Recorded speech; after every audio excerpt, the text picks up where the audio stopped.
Hallelujah.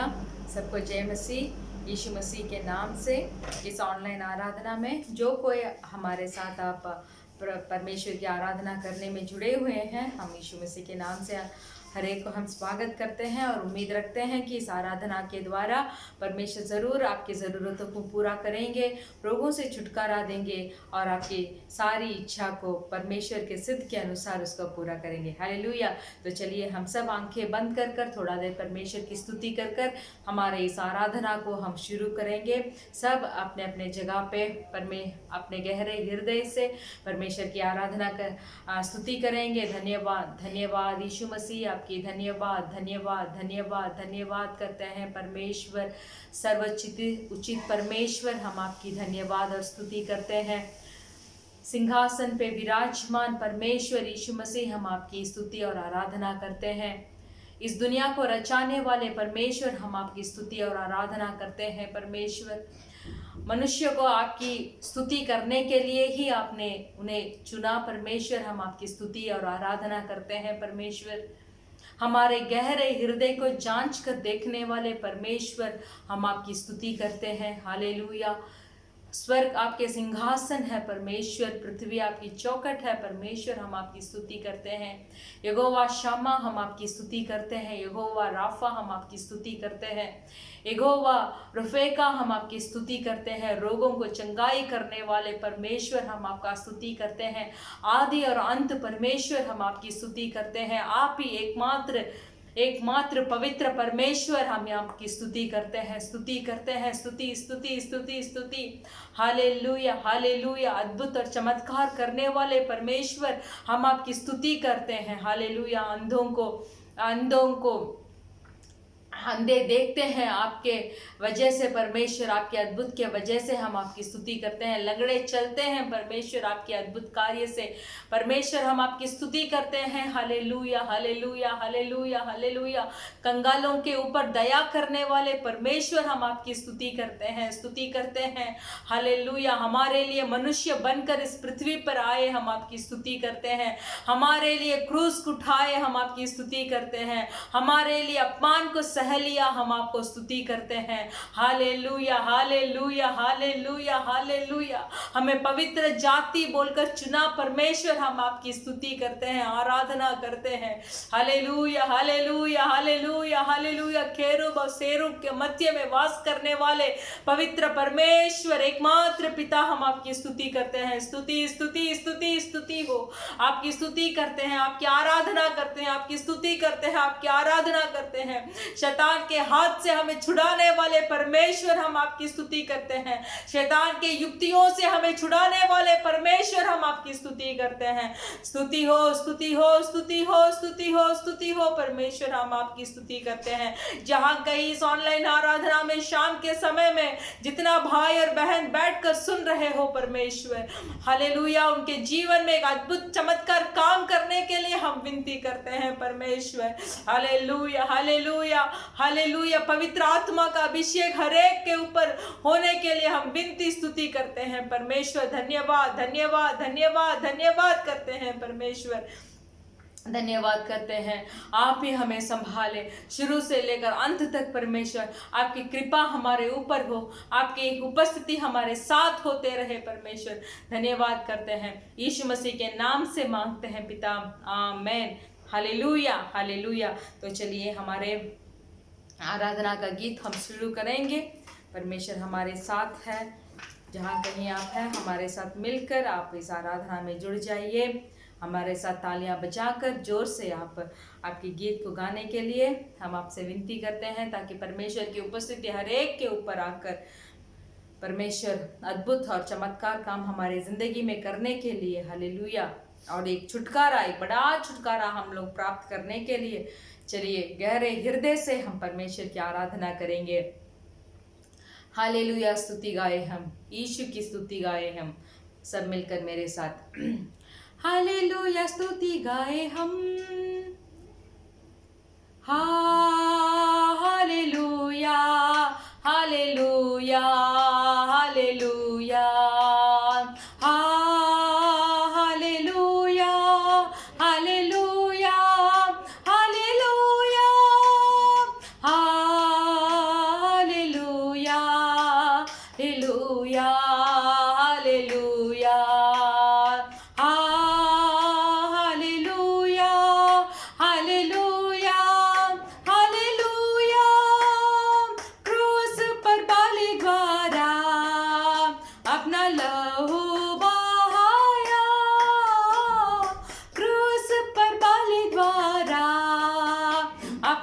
लहू बहाया, पाप को हटा कर साफ है किया, हमें बचा लिया। पाप को हटा कर साफ है किया, हमें बचा लिया। हालेलुया स्तुति गाए हम, प्रभु यीशु की स्तुति गाए हम। हालेलुया स्तुति गाए हम, प्रभु यीशु की स्तुति गाए हम। Hallelujah hallelujah hallelujah hallelujah hallelujah hallelujah.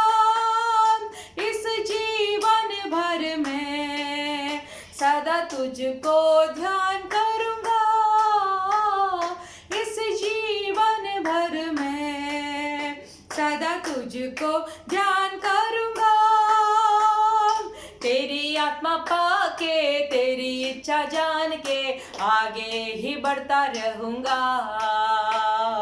तेरी आत्मा पाके, तेरी इच्छा जान के आगे ही बढ़ता रहूंगा। मेरे साथ फिर से मिलकर इस जीवन भर में, इस जीवन भर में सदा तुझको ध्यान करूंगा। जीवन भर में सदा तुझको ध्यान करूंगा। तेरी आत्मा पाके, तेरी इच्छा जान के आगे ही बढ़ता रहूंगा। तेरी इच्छा जान के, तेरी आत्मा पाके आगे ही बढ़ता रहूंगा। Hallelujah hallelujah hallelujah hallelujah hallelujah hallelujah. यीशु के पास आओ और मुक्ति को अपनाओ। यीशु के पास आओ और मुक्ति को अपनाओ। आशीष वो देगा, साथ अपने लेगा, कभी नहीं छोड़ेगा। आशीष वो देगा, साथ अपने लेगा, कभी नहीं छोड़ेगा। हालेलुया स्तुति गाए हम, सब मेरे साथ मिलकर हालेलुया हालेलुया स्तुति गाए हम। प्रभु यीशु के स्तुति गाए हम। हालेलुया स्तुति गाए हम, प्रभु यीशु के स्तुति गाए हम। हालेलुया हालेलुया हालेलुया हालेलुया यीशु हालेलुया हालेलुया।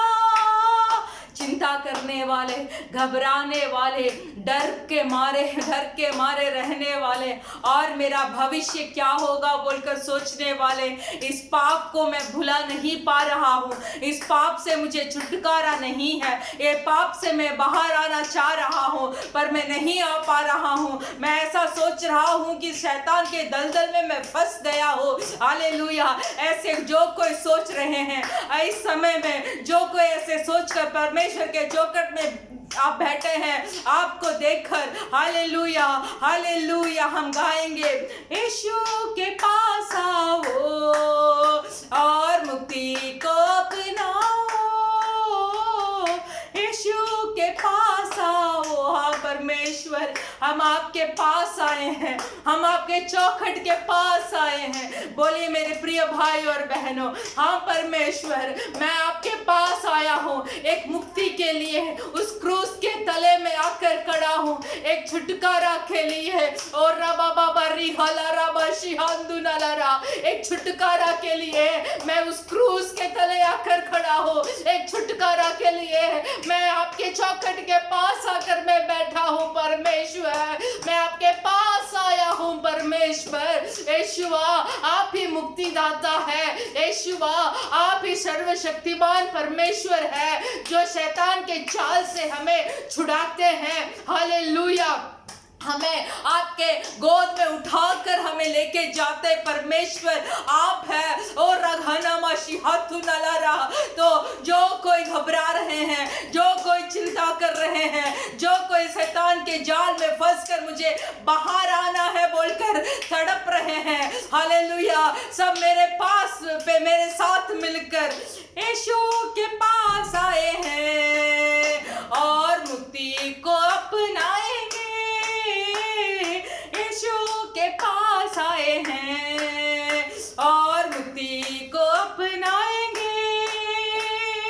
आशीष वो देगा, साथ अपने लेगा, कभी नहीं छोड़ेगा। हाँ परमेश्वर आशीष वो देगा, साथ अपने लेगा, कभी नहीं छोड़ेगा। जो जो परमेश्वर यीशु मसीह के चौखट में आकर बैठे हैं, जो जो अपने हाथ को फैलाकर गहरे हृदय से उस परमेश्वर के चौखट कर बैठकर बोलेंगे, परमेश्वर इस पाप से मुझे छुटकारा दे, ये श्राप से मुझे छुटकारा दे, ये लालसा से मुझे छुटकारा दे, संसारिक परंपराओं से मुझे छुटकारा दे परमेश्वर बोलकर जो कोई यीशु के पास आते हैं इस दिन इस समय में जरूर एक मुक्ति को अपना लेते हैं। क्योंकि हमारा यीशु मसीह सर्वशक्तिमान परमेश्वर जो क्रूस में उस शैतान के सर को कुचल कर डाला है, वो यीशु मसीह को हम स्तुति और आराधना कर रहे हैं। मेरे प्रिय भाई और बहनों,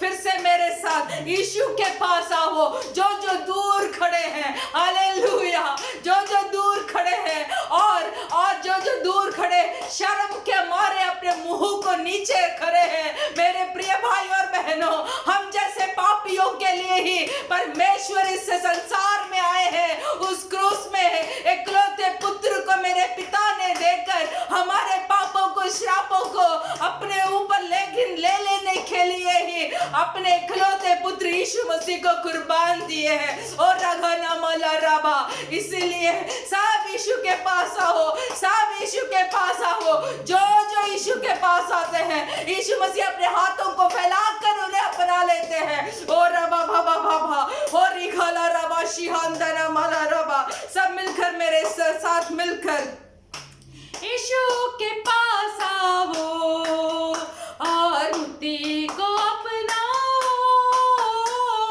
यीशु के पास आओ और मुक्ति को अपनाओ। आशीष वो देगा, साथ अपने लेगा, कभी नहीं छोड़ेगा। आशीष वो देगा, साथ अपने लेगा, कभी नहीं छोड़ेगा। हालेलुया, स्तुति गाए हम प्रभु यीशु के, स्तुति गाए हम। हालेलुया, स्तुति गाए हम प्रभु यीशु की, स्तुति गाए हम। Hallelujah, hallelujah, hallelujah, hallelujah, hallelujah, hallelujah, hallelujah. जो कोई यीशु के पास आते हैं एक महसूस करने वाले हृदय के साथ, एक समझ के हृदय के साथ, और जो अपने पापों को यीशु मसीह से बताकर एक छुटकारा के लिए उनके घुटनों तले आकर बैठते हैं, जरूर यीशु मसीह का मुक्ति, यीशु मसीह का छुटकारा हर एक के ऊपर होगा। Hallelujah, hallelujah. तो चलिए हमारा स्तुति का, आराधना का गीत, धन्यवाद स्तुति गाए, हम अपने प्रभु की स्तुति गाए। हालेलुया। धन्यवाद स्तुति गाए, हम अपने प्रभु की स्तुति गाए। धन्यवाद स्तुति गाए, हम अपने प्रभु की स्तुति गाए। अच्छा है, भला है मेरा यीशु, अच्छा है, मेरे लिए पर्याप्त है।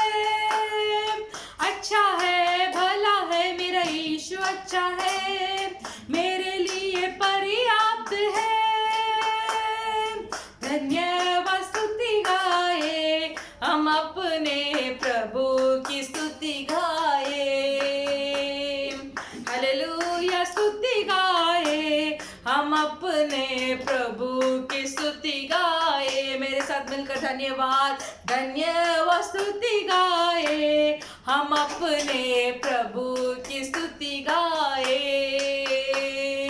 हालेलुया स्तुति गाए, हम अपने प्रभु की स्तुति गाए। सब मिलकर वो अच्छा है, भला है, मेरा यीशु अच्छा है, मेरे लिए पर्याप्त है। अच्छा है, भला है, मेरा यीशु अच्छा है, मेरे लिए पर्याप्त है। हालेलुया स्तुति गाए, हम अपने प्रभु की स्तुति गाए। धन्यवाद स्तुति गाए, हम अपने प्रभु की स्तुति गाए। एरिहो जैसे बांधाए हो, अगुवाई यीशु करेगा।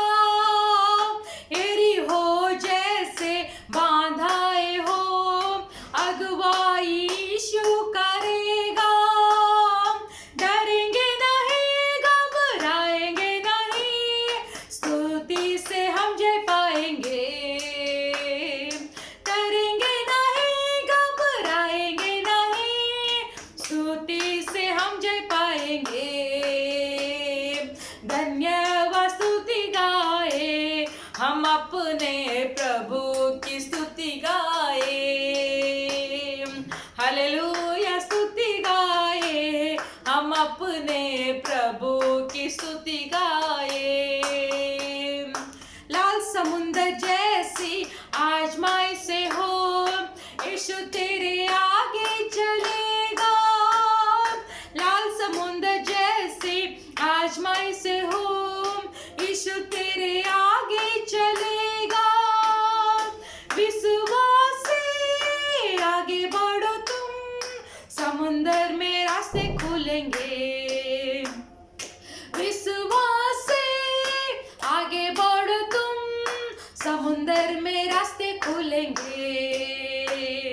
धन्यवाद स्तुति गाए, हम अपने प्रभु की स्तुति गाए। हालेलुया, हालेलुया स्तुति गाए, हम अपने प्रभु की स्तुति गाए। धन्यवाद स्तुति गाए, हम अपने प्रभु की स्तुति गाए। स्तुति गाए, हम अपने प्रभु की स्तुति गाए। शरीर प्राण और आत्मा भी मुश्किल में पड़ जाएंगे तो, शरीर प्राण और आत्मा भी मुश्किल में पड़ जाएंगे तो, स्तुति के गीत गाने से प्रभु से सामर्थ मिलेगी। स्तुति गीतों को गाने से प्रभु से सामर्थ मिलेगा। हालेलुया, हम परमेश्वर हमारे शरीर है। हालेलुया, हमारे प्राण है। आमीन, हमारी आत्मा है परमेश्वर। अगर ये चीजें मुश्किल में पड़ जाएंगे भी तो परमेश्वर, हालेलुया, उस मुश्किल के रास्ते में परमेश्वर आपकी स्तुति के गीत को गाने का सामर्थ से हमें भर दीजिए परमेश्वर। आपकी आराधना में, हालेलुया, हमारे आपकी आराधना करने में हमारी हृदय को लेके जाइए परमेश्वर। हमारे शरीर अगर मुश्किल दौर से गुजरे भी तो आपकी आराधना करने में हम लवलीन हो जाना चाहिए परमेश्वर। बोलिए मेरे प्रिय भाई और बहनों, हाथ उठाकर हमारे परमेश्वर से घुटने टेक कर बोलिए, हाँ परमेश्वर, अगर मेरा शरीर बहुत मुश्किल हो जाएगा तो भी, अगर मेरा प्राण एक मुश्किल के रास्ते पे चल रहा है भी तो परमेश्वर मेरे हृदय में उस समय याद दिलाइए। या तो अभी मैं एक मुश्किल के राह पे गुजर रहा हूँ, तो चलिए मेरे प्रिय भाई और बहनों, स्तुतियों के गीत को गाना शुरू कीजिए, स्तुति करना शुरू कीजिए। बोलिए मेरे परमेश्वर से, इस स्थिति के लिए मैं आपको धन्यवाद करता हूँ, इस हालात के लिए मैं धन्यवाद करता हूँ। आप मुझे इस हालात के अंदर लेके इसमें जय प्राप्त करने के लिए मुझे मदद करेंगे परमेश्वर। ऐसे विश्वास के बात अगर हम बोलेंगे, ऐसे विश्वास के वचन को अगर हम परमेश्वर के सामने हम बोलेंगे, हाँ परमेश्वर मेरा यहोवा राफा मेरे साथ है, हालेलुया, राह दिखाने वाले परमेश्वर मेरे साथ है, मेरे साथ वो परमेश्वर है जो मेरे सामने समुद्र को दो भागा कर कर उसके बीच में मुझे, हालेलुया, मुझे अगुवाई कर कर लेके जाने वाले परमेश्वर को धन्यवाद बोलिए, धन्यवाद बोलिए, धन्यवाद धन्यवाद धन्यवाद धन्यवाद इस घंटी के लिए।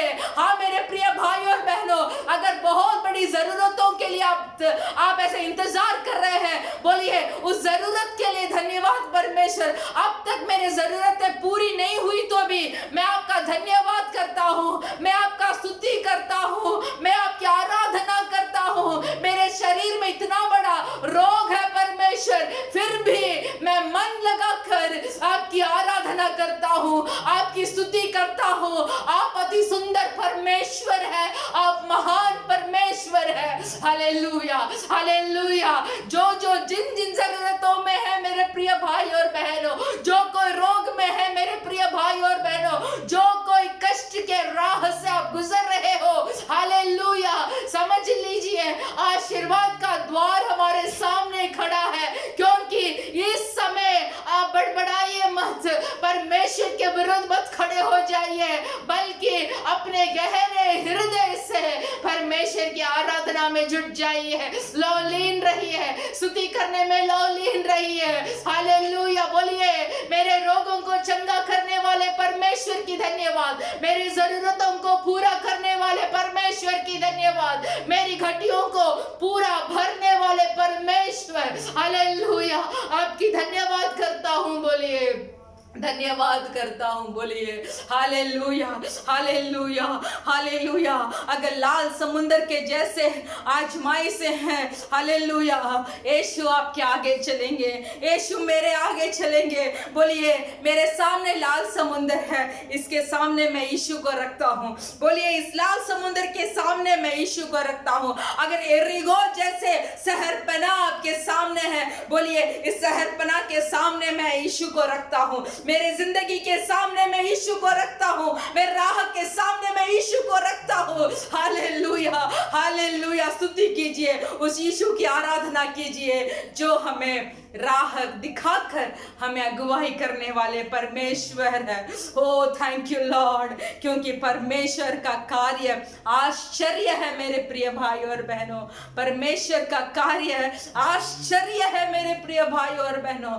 अगर आपके जीवन में आप ऐसे सोचते रहेंगे, सोच कर देखिए कितने आश्चर्य कामों को परमेश्वर ने हमारे जिंदगी में किया है।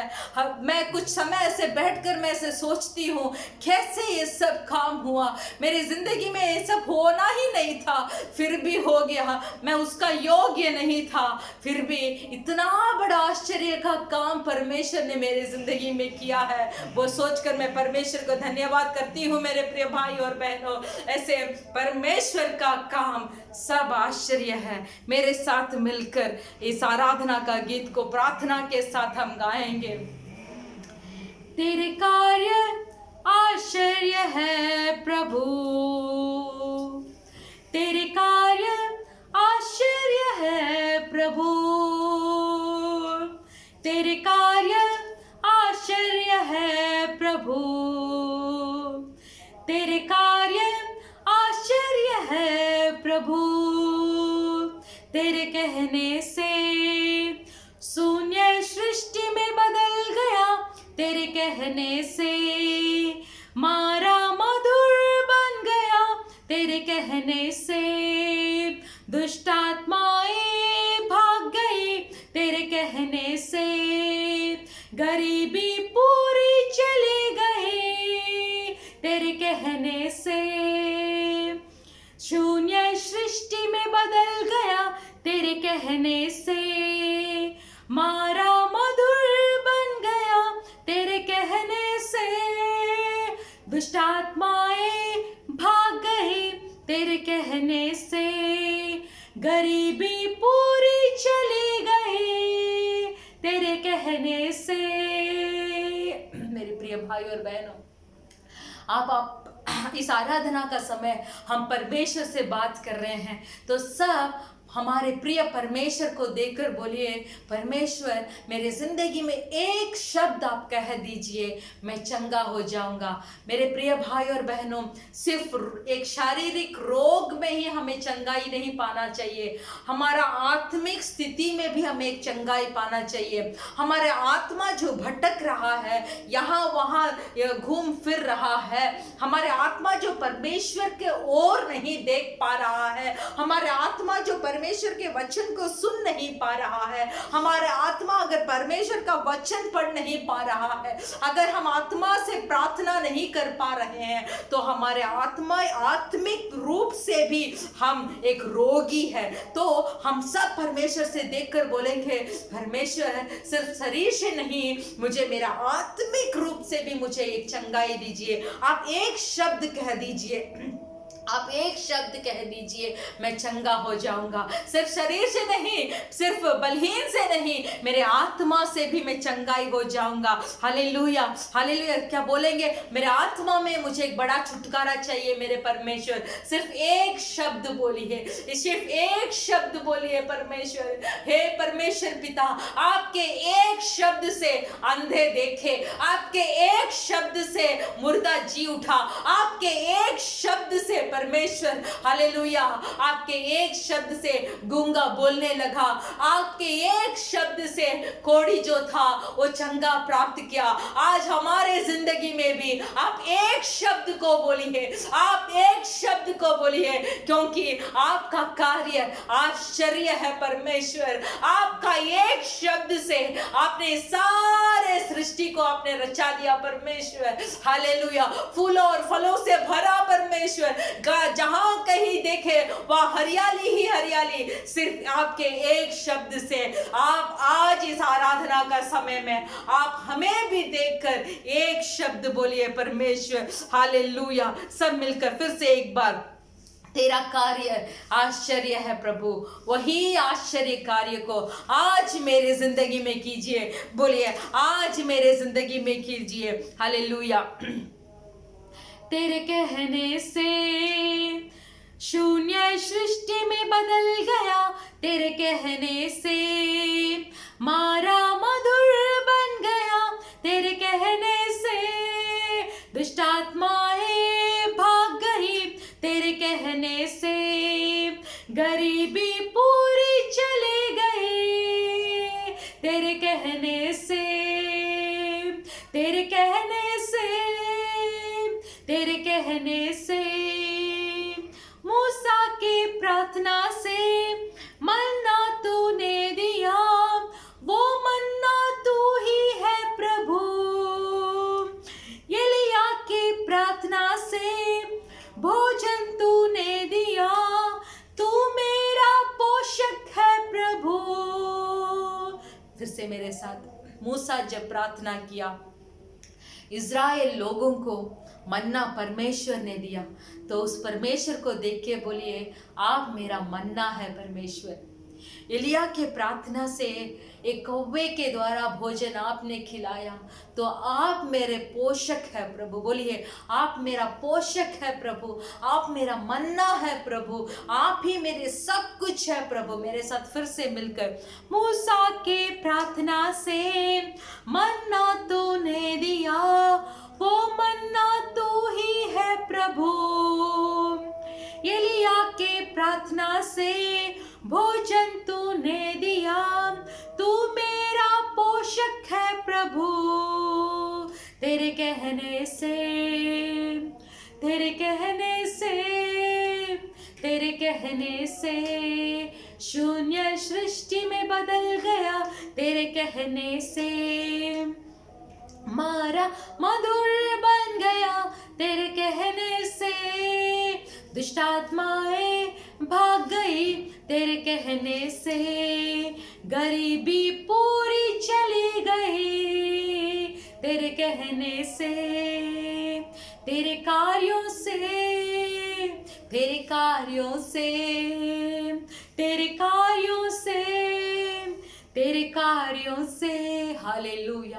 एक इतना अद्भुत और चमत्कार करने वाले परमेश्वर की आराधना हम कर रहे हैं। हालेलुया। कितने ऐसे समय थे मैं मेरे भोजन के लिए, हालेलुया, मेरे ज़रूरतों के लिए कितने जन के हाथों को और मुंह को मैं देख रहा था, फिर भी मैंने परमेश्वर के मुंह को देखना मैंने भूल गया था। जो परमेश्वर अपने एक शब्द से, हालेलुया, इस पृथ्वी को उन्होंने रचाया, जो परमेश्वर एक शब्द से मारा का पानी को मधुर कर दिया, जो एक परमेश्वर एकमात्र पवित्र परमेश्वर जो अपने एक शब्द से दुष्ट आत्माओं को भगा दिया, जो परमेश्वर एक शब्द कहते हैं तब सब गरीबी पूरी चली जाती है और परमेश्वर के आशीर्वाद हमारे जिंदगी में आता है। वो परमेश्वर को देखने के लिए मैं भूल गया।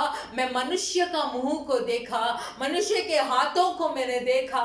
अब तक मैं ऐसे ही बैठकर मैं मनुष्य के मुंह को देखकर वहां से कुछ मिलेगा बोलकर मैं देख रहा हूं। आज से ये स्थिति बदलेगी, आज इस आराधना के द्वारा इस स्थिति बदलेगी।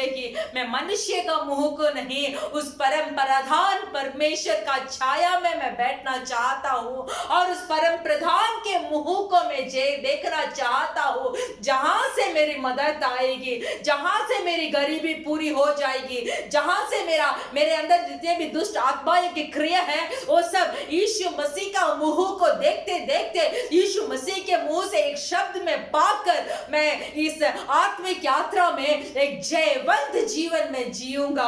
Hallelujah, hallelujah. रिहा रबा शिहांदा नलरा। धन्यवाद यीशु मसीह। इस आराधना में जो कोई परमेश्वर एक छुटकारा के लिए आपसे देख रहे हैं, हालेलुया, हालेलुया, हालेलुया, जो कोई अपने मन को आपके ओर फिरा कर मांग रहे हैं, हाँ परमेश्वर, मैं आपका मुंह को मैं देखूंगा, मैं जो आश्चर्य काम करने वाले यीशु मसीह को मैं आज से देखना शुरू करूंगा। जहां से मुझे मदद आएगी उस पर्वत से मुझे मदद आएगी। Hallelujah, hallelujah.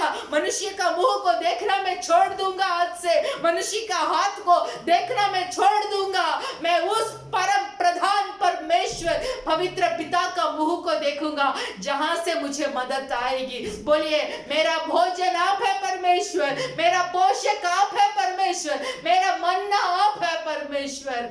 धन्यवाद, धन्यवाद, धन्यवाद बोलते रहिए। जो कोई भी हालात हो, उस हालात को बदलने में मेरा यीशु मसीह बड़ा है। आपके मुश्किलों से मेरा यीशु मसीह बड़ा है, आपकी गरीबी से मेरा यीशु मसीह बड़ा है, आपके जरूरतों से मेरा यीशु मसीह बड़ा है। बोलिए, मेरा यीशु मसीह, आप मेरे लिए सब कुछ है परमेश्वर। हालेलुया। धन्यवाद करते हैं, धन्यवाद करते हैं मेरे प्रिय परमेश्वर आपकी। जो कोई इस आराधना में भाग लिया है परमेश्वर, जो कोई आप आश्चर्य काम करने वाले परमेश्वर है बोलकर अपने विश्वास को आज आपके ऊपर रखकर उस चट्टान के ऊपर जो कोई भाई और बहन खड़े हैं परमेश्वर, आज से आपके हाथों से एक अद्भुत और चमत्कार काम देखने के लिए उन्हें योग्य बनाइए परमेश्वर यीशु मसीह। मुझे भी योग्य बनाइए परमेश्वर यीशु मसीह। हालेलुया। आपके आत्मिक यात्रा में हम भरपूरी से विश्वास के साथ खड़े होने के लिए हमें योग्य बनाइए परमेश्वर। अब्बा, संसारिक का लालसा नहीं, अब आंखों की अभिलाषा नहीं, हालेलुया, शरीर की अभिलाषा नहीं, सिर्फ उस क्रूस के तले है, उस क्रूस के हमें देखकर, जो क्रूस में आपने आपके अंतिम लहू तक आपने बहाया था मेरे पाप के लिए, उस क्रूस को देखकर मेरे आत्मिक यात्रा को मैं दौड़ने के लिए मुझे आज एक सामर्थ्य से आप भर दीजिए। मांगिए, मुझे सामर्थ्य से मुझे भर दीजिए। यहां वहां नहीं, सिर्फ उस क्रूस के चौखट में बैठकर मेरे आंखों के उस क्रूस के ऊपर में रखकर परमेश्वर आज से एक नया जीवन को दौड़ने के लिए मुझे मदद कीजिए परमेश्वर। सब मिलकर मुझे मदद कीजिए परमेश्वर, मुझे मदद कीजिए परमेश्वर। धन्यवाद यीशु मसीह, इस आराधना को आपने स्वीकार किया, मैं धन्यवाद बोलता हूँ। जो कोई भाई और बहन सच्चे हृदय से परमेश्वर एक छुटकारा के लिए, एक आश्चर्य काम के लिए आपके चौखट में बैठकर आपसे विनती किया हो, परमेश्वर यीशु मसीह हम आपसे विनती करते हैं, मेरे भाई और बहनों को ज़रूरतों को पूरा करने के लिए हम मांगते हैं परमेश्वर, आपकी आराधना में जुटे रहने के लिए, स्तुति में लवलीन रहने के लिए, प्रार्थना में लवलीन रहने के लिए हमारे भाई और बहनों को आपकी सामर्थ से आप भर दीजिए परमेश्वर। हालेलुया, आपका एक शब्द काफ़ी है हमारा जीवन बदलने के लिए परमेश्वर। धन्यवाद बोलते हैं, धन्यवाद बोलते हैं, यीशु मसीह के नाम से मांगते हैं पिता, आमेन। हालेलुया। हम सब मिलकर हमारे बाइबल में भजन संगीता पढ़ेंगे। भजन संगीता 119, भजन संगीता 119, उसमें 25वां वचन से लेकर 32 वचन तक हम पढ़ेंगे। Psalms 119 versus 25 to 32। भजन संगीता 119 वचन 25 से लेकर 32 तक हम पढ़ेंगे।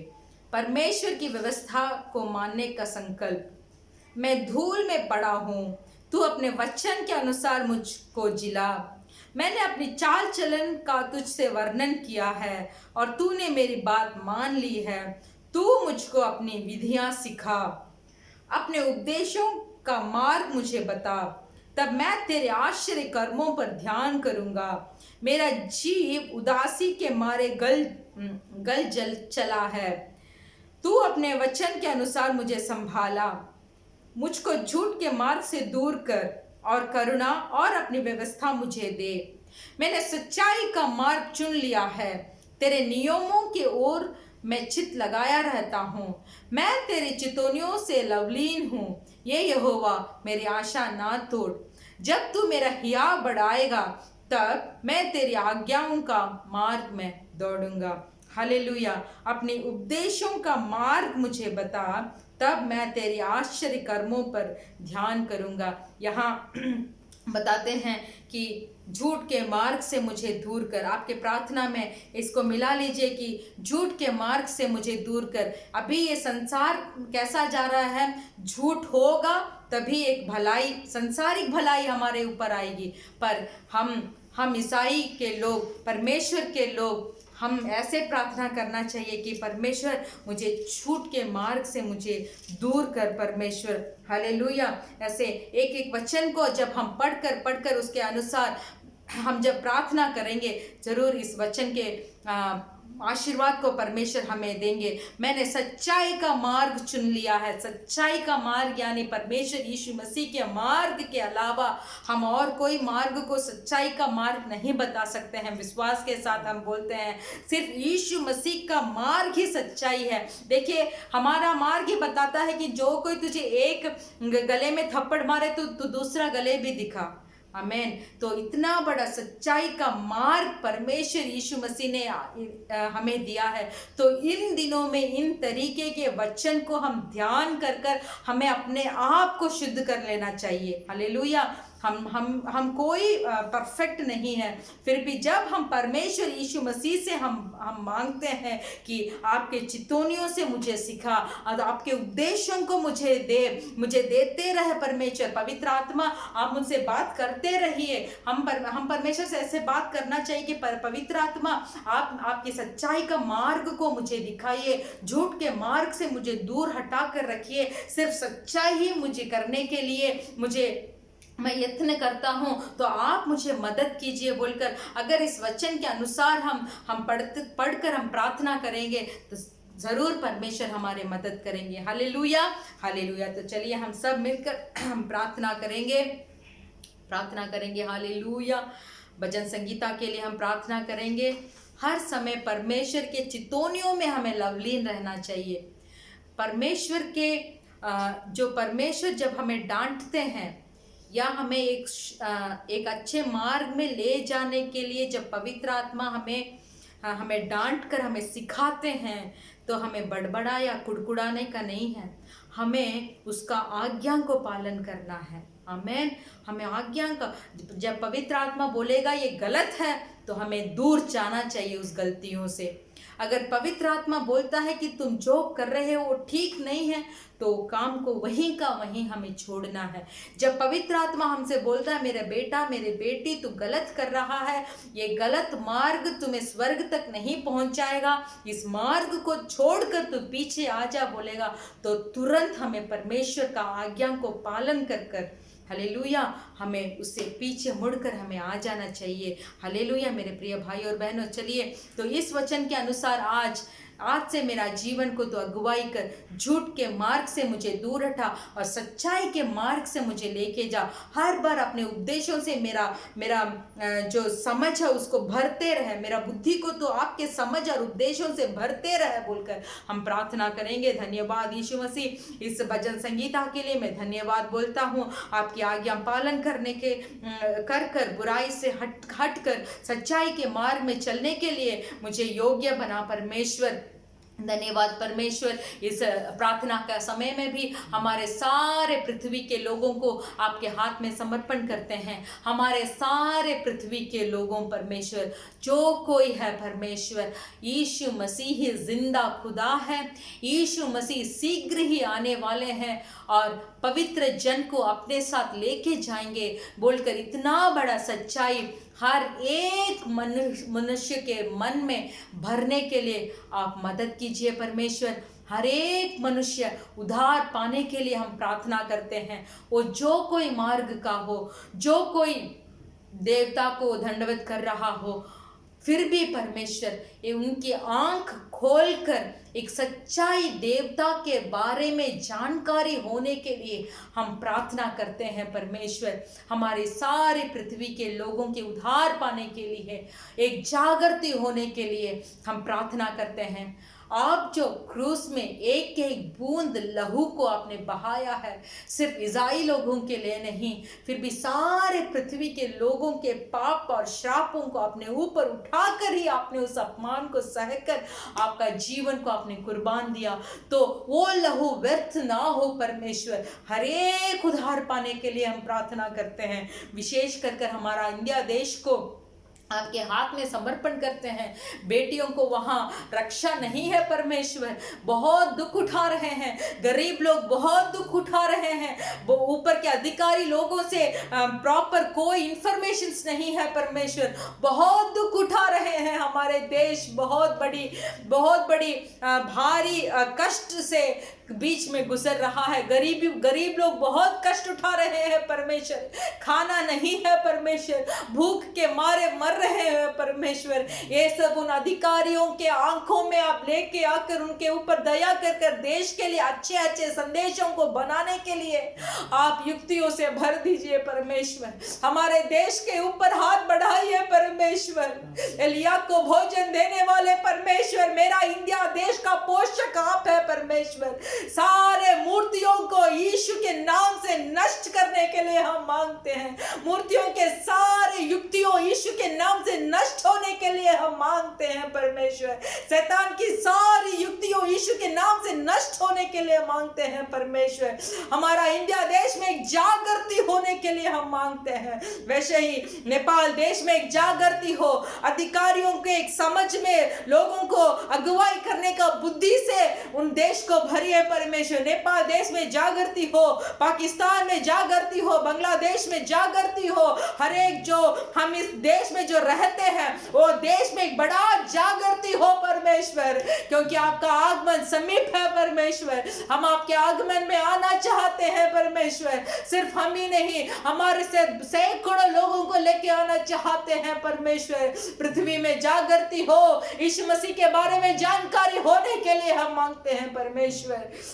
हमारे कलीसिया के परिवारों को आपके हाथ में समर्पण करते हैं। हमारे पास्टर जी सब लोगों को आपके हाथ में समर्पण करते हैं। विशेष कर हमारे रवि पास्टर के परिवार को अब तक आपने सुरक्षा दिया, उनको हम धन्यवाद करते हैं। इस महामारी के वजह से जितना भी दुख उठाए हैं उनसे 2 गुना आशीर्वाद और खुशी से उनका जीवन को आपने भरा है, हम धन्यवाद करते हैं। और भी वो आपके लिए उठकर और आपके लिए दौड़ने का ताकत और सामर्थ्य से उस परिवार को भरने के लिए हम मांगते हैं परमेश्वर। हमारे अलखोर कलीसिया जिस शीघ्र ही खोलने के लिए आप दया करने के लिए हम विनती करते हैं परमेश्वर। आप ही हमें अगुवाई करने के लिए मांगते हैं, यीशु मसीह के नाम से मांगते हैं पिता, आमेन, हालेलुया। हमारा कलीसिया का सूचना ये है कि अभी हम हमारे कलीसिया के आराधना को हर शुक्रवार के शाम के समय 4 बजे से लेकर 6 बजे तक हमारी आराधना ऑनलाइन में होती है। मेरे प्रिय भाइयों और बहनों, सब काम को ख़त्म कर एक तैयारी के साथ, लास्ट गए हफ्ते भी हमारे पास्टर जी ने बोला किन तरीके की तैयारी कर हम हमारे आराधना में आकर बैठते हैं। तो एक डर के साथ, एक परमेश्वर के ऊपर एक भय के साथ हम इस आराधना में आकर हम भाग लेंगे। ऑनलाइन आराधना ही है, इसलिए चलो इसको काम कर हम देखते हैं। वैसे ऐसे कुछ मत सोचिए, भय के साथ, डर के साथ परमेश्वर के वचन को सुनने के लिए आप एक तैयारी के साथ आप आकर बैठ जाइए, क्योंकि हम सिर्फ ऑनलाइन में करते हैं, फिर भी हमारा हृदय को जांचने वाले परमेश्वर, ऊपर से हम क्या कर रहे हैं बोलकर देखने वाले परमेश्वर है। इसीलिए इस आराधना के द्वारा आपको आशीष प्राप्त करना बहुत ज़रूरी है। इसलिए तैयारी के साथ आकर आप बैठ जाइए और लगातार प्रार्थना करते रहिए। हमारी कलीसिया जल्दी खोलकर हम परमेश्वर के सम्मुख में जाकर हम आराधना करने के लिए। जय मसीह। तो चलिए हम हमारे संदेश की ओर हम ध्यान करेंगे।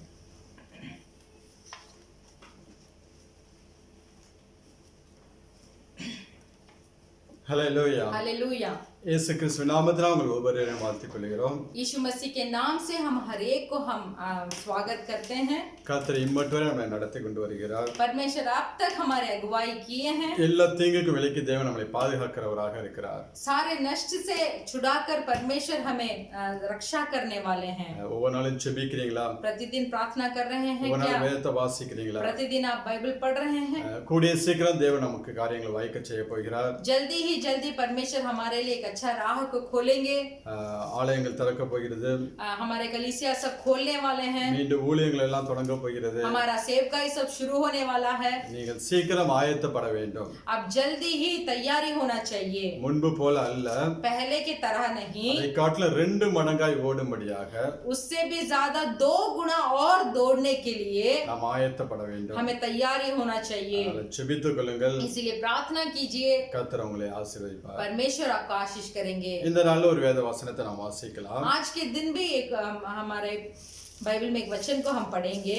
यिर्मयाவின் தீர்க்கதரிசன புத்தகம், यिर्मया का भविष्यद्वक्ता का पुस्तक, 33ஆம் அதிகாரம், उसका 23 अध्याय, 3வது वचனம், उसका 3रा वचन। मुझसे प्रार्थना कर और मैं तेरी सुनकर तुझे बड़ी बड़ी और कठिन बातें बताऊंगा जिन्हें तू अभी नहीं समझता। Hallelujah, hallelujah. என்னை நோக்கி கூப்பிடு, मुझसे प्रार्थना कर, அப்பொழுது நான் உனக்கு உத்தரவு கொடுத்து, और मैं तेरी सुनकर நீ அறியாததும் तुझे बड़ी बड़ी உனக்கு எட்டாததுமான और कठिन बातें பெரிய காரியங்களை உனக்கு அறிவிப்பேன் என்று சொல்லி சொன்னார்। बताऊंगा जिन्हें तू अभी नहीं समझता।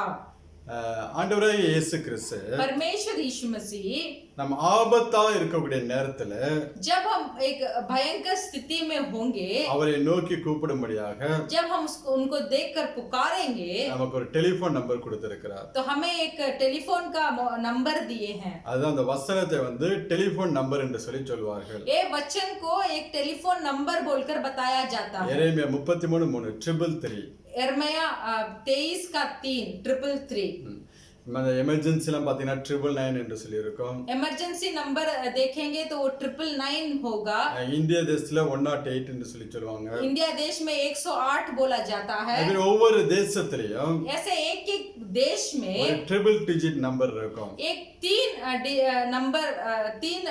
नंबर होता है। அவங்க எமர்ஜென்சி நேரத்துல அந்த நம்பரை கூப்பிடும்போது அவங்களுக்கு உதவி வரும் என்று சொல்லி சொல்லுவார்கள்। तो आवश्यकता के समय में जब उस 3 नंबर को बुलाएंगे तब उनका मदद वहां से आएगा। அதே போலதான் வேதத்துல நமக்கு அப்படிப்பட்ட ஒரு வசனத்தை தேவன் கொடுத்தார்। वैसे ही परमेश्वर इस बाइबल में भी हमें एक वचन को दिए हैं। என்னை நோக்கி கூப்பிடு, जब तू मुझे देखकर बुला, நான் உனக்கு உத்தரவு கொடுத்து जब तू मुझे देखकर पुकारूंगा तब मैं तुझे सुनकर நீ அறியாததும் बड़ी बड़ी உனக்கு எட்டாததுமான और कठिन बातें பெரிய காரியங்களை உனக்கு அறிவிப்பேன் என்று சொல்லுகிறார். बातें बताऊंगा जिन्हें तो अभी नहीं समझता.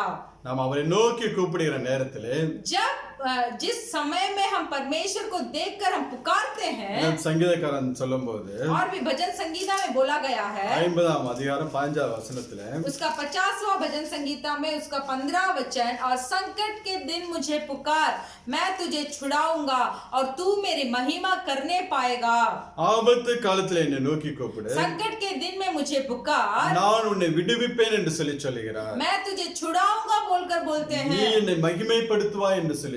और तू मेरी महिमा करने पाएगा. வேதத்திலே நீ अनेक வசனங்களை வாசிக்க முடியும். हमारे बाइबल में बहुत सारे वचन को आप पढ़ सकते हैं. अनेक பரிசுத்தவான்கள் வாழ்க்கையில் பார்த்தால் बहुत सारे पवित्र जन के जीवन में आप देखे होंगे, தேவன் அவளுக்கு கற்றுக் கொடுத்ததெல்லாம் परमेश्वर उनको क्या सिखाए நீ हैं. என்னை நோக்கி கூப்பிட வேண்டும் என்று ऐसे சொல்லி सिखाए हैं कि तू मुझे देखकर पुकार, நீ என்னையே சார்ந்து ஜீவிக்க வேண்டும் என்று சொல்லி तू मुझ पर ही भरोसा कर कर तुझे जीना है बोलकर அவளுக்கு தேவன் கற்றுக் கொடுக்கிறவராக इस இருந்தார். तरीके के बातों को परमेश्वर उन्हें सिखाया था. இப்ப இந்த நாளில் தேவன் நம்மளை பார்த்து சொல்லுகிறது, तो इन दिनों में भी परमेश्वर हमें देखकर बोलते हैं, நீ என்னை நோக்கி கூப்பிடு என்று சொல்லுகிறார். तू मुझे देखकर पुकार बोलते हैं. உன் வாழ்க்கையில் எப்படியாப்பட்ட பிரச்சனைகள் மத்தியில் நீ கடந்து சென்றாலும் आपके जीवन में जिस तरीका के परेशानियों के बीच में अगर आप गुजर रहे हैं भी तो, எவ்வளவு ஆபத்தான சூழ்நிலை நீ கடந்து செல்கிறவனாய் இருந்தாலும் आपका हालात जितना भी भयंकर है भी तो, நீ என்னை நோக்கி கூப்பிடு, तब तू मुझे देखकर पुकार. அப்பொழுது அவனுக்கு உத்தரவு கொடுப்பேன் என்று சொல்லுகிறார். तो परमेश्वर ऐसे बोलते हैं कि तू मुझे देखकर पुकार, मैं तुझे उत्तर दूंगा. நீ அறியாத உனக்கு எட்டாமான பெரிய காரியங்களை உனக்கு வெளிப்படுத்துவேன் என்று சொல்லுகிறார். जो जो बातें कठिन है और जो जो बातें तू नहीं समझता है उसको मैं तुझे बताऊंगा. இப்ப நாம் எப்பொழுதும் तो हर समय தேவனையே நோக்கி கூப்பிடுகிற பிள்ளைகளாக இருக்க வேண்டும். परमेश्वर को ही देखकर हमें पुकारना चाहिए. எந்த ஒரு பிரச்சனை நம்முடைய வாழ்க்கையில வரும்போது जितना भी परेशानियां हमारे जीवन में आए நம் भी तो, மனிதர்களை நாம் தேடி ஓடக்கூடாது. हम मनुष्यों को देखकर दौड़ना नहीं है. அவர்கள் சில நேரங்கள் நம்மளை கைவிட்டு விடுவார்கள். कुछ समय ऐसा होता है कि मनुष्य हमें छोड़ देते हैं. ஆனால் தேவனை நோக்கி கூப்பிடும்போது जब हम परमेश्वर को देखकर पुकारते हैं, அவர் நமக்கு உதவி செய்கிறவராகவே இருக்கிறார். परमेश्वर हमें मदद करने वाले हैं. ஆண்டவரே இயேசு கிறிஸ்து மத்தேயு எழுதின சுவிசேஷம் 7ஆம் அதிகாரத்துல मत्ती सुसमाचार का पुस्तक उसका 7वां अध्याय में 7-8 वசனங்களை சொல்லுகிறார். 7 और 8 में बताते हैं, मांगो तो तुम्हें दिया जाएगा, ढूंढो तो तुम पाओगे, खटखटाओ तो तुम्हारे लिए खोला जाएगा, क्योंकि जो कोई मांगता है उसे मिलता है, और जो ढूंढता है वह पाता है, और जो खटखटाता है उसके लिए खोला जाएगा. ஆண்டவரே இயேசு கிறிஸ்து இந்த மலை பிரசங்கத்துல परमेश्वर यीशु मसीह अपने इस पर्वत में जो संदेश ने उन्हें दिया था, ஜனங்களை உட்கார வைத்து ஒவ்வொரு காரியங்களாக கற்றுக் கொடுத்து கொண்டிருக்கிறார். लोगों को बैठाकर एक एक कामों को परमेश्वर उन्हें सिखाते हैं. அப்பொழுது அவங்களை பார்த்து சொல்லுகிறார், तब उनको देखकर परमेश्वर बताते हैं, கேளுங்கள் அப்பொழுது உங்களுக்கு கொடுக்கப்படும் என்று சொல்லி கற்றுக் கொடுக்கிறார். ऐसे सिखाते हैं कि तुम मांगो तब तुम्हें दिया जाएगा. 8ஆம் வசனத்தில் சொல்கிறார், 8वां वचन में बोलते हैं, கேட்கிற எவனும் பெற்றுக்கொள்கிறான், क्योंकि जो कोई मांगता है उसको मिलता है, தேடுகிறவர்கள் கண்டடைகிறார்கள், जो कोई ढूंढता है वो पाते हैं. ஆண்டவர் உதவி தட்டுகிறவர்களுக்கு அவர் உதவி செய்கிறவராக இருக்கிறார். परमेश्वर के द्वार को जो कोई खटखटाता है उसको जरूर मदद मिलता है. நீங்க ஆண்டவரை பார்த்து நீங்க கேக்குறீங்களா? क्या आज आप परमेश्वर को देखकर पूछते हैं क्या? உங்கள் பிரச்சனைகளை ஆண்டவருடைய சமூகத்துல கொண்டு போறீங்களா? आपके परेशानियों को सब परमेश्वर के सम्मुख में ले जाते हैं? இல்லை நீங்களே முடிந்த அளவு போராடிட்டு नहीं तो आप खुद वो जंग को लड़ते हैं क्या? கடைசியா நீங்க தேவ சமூகத்துல போய் சொல்லுறீங்களா? जंग को लड़ने के बाद आखिरी में जाकर परमेश्वर के सम्मुख में बैठकर बोलते हैं क्या? தேவன் எதிர்பார்க்கலாம் परमेश्वर क्या चाहते हैं? என் பிள்ளைகள் எப்படியாப்பட்ட சூழ்நிலையில் கடந்து சென்றாலும் मेरे बच्चे जो कोई हालात में गुजरे भी तो அவர்கள் என்னையே நோக்கி பார்க்க வேண்டும் என்று சொல்லி விரும்புகிறார். मेरे बच्चे सिर्फ मुझे ही देखकर पुकारना है बोलकर परमेश्वर चाहते हैं. அதனால சொல்ல கேட்கிற எவனும் பெற்றுக்கொள்கிறான் என்று சொல்லி சொல்லுகிறார். इसीलिए वचन बताता है जो कोई मांगता है उसको मिलता है. நீங்க கேட்கும்போது ஒரு நாளும் மறுக்காத ஒரு தேவன் அவர். जब कहीं आप पूछेंगे तब किसी समय भी परमेश्वर उस चीज के लिए नहीं ना बोलेंगे। யோவான் 14ஆம் அதிகாரத்துல यूहन्ना का पुस्तक उसका 14 अध्याय में ஆண்டவர் இந்த பூமியுடைய காரியம் இந்த பூமியை விட்டு கடந்து செல்லக்கூடிய நேரம் வரும்போது परमेश्वर जब इस पृथ्वी को छोड़कर जाने का समय आता है அங்கே அவர்களை பார்த்து சொல்லுகிறார் तो वहां उनको देखकर बताते हैं 13ஆம் வசனத்துல उसका 13 वचन, जो कुछ तुम मेरे नाम से मांगोगे वही मैं करूंगा कि पुत्र के द्वारा पिता की महिमा हो। 14ஆம் வசனம் उसका 14 वचन, यदि तुम मुझसे मेरे नाम से कुछ मांगोगे तो मैं उसे करूंगा। ஹல்லேலூயா हालेलुया। அவளுக்கு மீண்டும் மீண்டுமாக கற்றுக் கொடுக்கிறார் फिर से उनको सिखाते रहे, நீங்கள் என் நாமத்தில் எதை கேட்பீர்களோ मेरे नाम से आप लोग जो कुछ मांगोगे குமாரனில் பிதா மகிமைப்படும்படியாக पुत्र के द्वारा पिता का महिमा होने के அதை लिए செய்வேன் என்று சொல்லி சொல்லுகிறார் तो उसको मैं करूंगा बोलकर यीशु मसीह बताते हैं। என் நாமத்தில் நீங்கள் எதை கேட்டாலும் मेरे नाम से आप जो कुछ मांगोगे அதை நான் செய்வேன் என்று சொல்லி சொல்லுகிறார் तो यीशु मसीह बताते हैं कि मैं उसको करूंगा। உங்களை என்னையும் அவருடைய இரத்தத்தினாலே மீட்டுக் கொண்டாருங்க आपको और मुझे अपने लहू के द्वारा परमेश्वर ने हमें मोल लिया है। அந்த கல்வாரி சிலுவையிலே उस कलवरी क्रूस में நம்முடைய பாவங்களையும் हमारा पाप को, நம்முடைய சாபங்களையும் हमारे श्राप को அவர் ஏற்றுக்கொண்டு वो अपने ग्रहण कर நம்முடைய வாழ்க்கையில் இருந்த எல்லா தீமைகள் எல்லாம் அவர் அனுபவித்து हमारे राह पर कितना भी नष्ट का काम है நம்முடைய வாழ்க்கையை நன்மை செய்கிறவராகவே சுற்றி திரிகிறார் तो उसको हटाकर हमारा जीवन में सिर्फ भलाई होने के लिए ही हमारे जीवन में है। அதனால நீங்க நாமத்தில் எதை கேட்பீர்களோ इसीलिए यीशु मसीह बताते हैं, मेरे नाम से आप जो कुछ मांगोगे குமாரனில் பிதா மகிமைப்படும்படியாக पुत्र के द्वारा पिता महिमा पाने के அதை लिए நான் செய்வேன் என்று சொல்லி சொல்லுகிறார் तो मैं उसको करूंगा। அதனால சங்கீதக்காரன் 115ஆம் சங்கீதத்துல इसीलिए भजन संगीता का 115 भजन संगीता में அவன் இப்படியாக தன்னுடைய ஜெபத்தை ஏறெடுக்கிறான் अपना प्रार्थना को इस तरीके से करते हैं। முதலாவது வசனத்தை வாசிக்கலாம் उसका पहला वचन को हम पढ़ेंगे, हे यहोवा हमारी नहीं वरन अपने ही नाम की महिमा अपने करुणा और सच्चाई के निमित्त कर। அதனால இங்க அழகாக சொல்லுகிறான் इसलिए यहाँ बहुत सुंदर से बताते हैं, எங்களுக்கு அல்ல கர்த்தாவே हमारी नहीं यहोवा, எங்களுடைய ஆசீர்வாதத்துக்கு அல்ல हमारे आशीर्वाद के लिए नहीं, உமது கிருபை நிமித்தமும் आपके कृपा के अनुसार உமது சத்தியத்தின் और நிமித்தமும் आपकी सच्चाई के अनुसार உம்முடைய நாமத்திற்கு மகிமை வர பண்ணோம் आपके नाम का महिमा हो। நம்மளுடைய வாழ்க்கையில தேவன் ஆசீர்வதிக்கும் போது हमारा जीवन जब परमेश्वर के द्वारा आशीष प्राप्त करता है, ஒரு பக்கம் அது நமக்கு நன்மைக்கு ஏதுவாக இருந்தால் கூட एक तरफ अगर वो हमारे जीवन में भलाई होगा, அடுத்த பக்கம் दूसरा तरफ அவருடைய நாமத்துக்கு மகிமை வர பண்ணும்படியாக நம்மளை ஆசீர்வதிக்கிறவராக இருக்கிறார் परमेश्वर के नाम की महिमा होने के लिए हमें आशीर्वाद करते हैं। அதனால நான் வேதம் நமக்கு கற்றுக் கொடுக்கிறது इसीलिए हमारा पवित्र बाइबल हमें सिखाता है, நீங்கள் எதை செய்தாலும் கர்த்தருக்கென்று செய்யுங்கள் என்று சொல்லி சொல்கிறது सिखाता है कि आप जो कुछ करेंगे परमेश्वर के लिए कीजिए। அதனால எல்லாவற்றுக்கும் தேவனுக்கு ஸ்தோத்திரம் செலுத்துங்கள் என்று சொல்லி சொல்கிறது यह वचन बताता है, जो कोई आप करते हैं सबके लिए परमेश्वर को स्तुति कीजिए। நன்மை உண்டாக மாத்திரமல்ல सिर्फ भलाई आने पर नहीं, சில தீமைகள் நம்மளுடைய வாழ்க்கையில வந்தாலும் कुछ नष्ट और कष्ट हमारे जिंदगी में आएगा भी तो நாம் தேவனுக்கு நன்றி சொல்லுகிற பிள்ளைகளாக இருக்க வேண்டும் तब हमें परमेश्वर की धन्यवाद करना चाहिए। நமக்கு தெரியாது हमें मालूम नहीं அந்த தீமை எப்படி நன்மையாக மாறும் என்று சொல்லி वो जो नष्ट जो है वो कैसे भलाई में बदलेगा बोलकर हमें मालूम नहीं है। அதை நாம் கடந்து போகும்போது जब हम उसके दौर से गुजर कर जाएंगे அது எப்படி இரட்டிப்பான ஒரு ஆசீர்வாதத்தை கொண்டு வரும் என்று சொல்லி நமக்கு தெரியாது तो वो कैसे 2 गुना आशीर्वाद हमारे जीवन में लेके आएगा बोलकर हमें मालूम नहीं होगा। அதனால எப்பொழுதும் எல்லாவற்றுக்கும் நாம் தேவனுக்கு நன்றி சொல்லுகிற பிள்ளைகளாக இருக்க வேண்டும் इसीलिए हर समय हमें परमेश्वर की धन्यवाद करना चाहिए। அதான் எரேமியால ஆண்டவர் சொல்லுகிறார் इसीलिए यिर्मयाह में परमेश्वर बताते हैं, என்னை நோக்கி கூப்பிடும்போது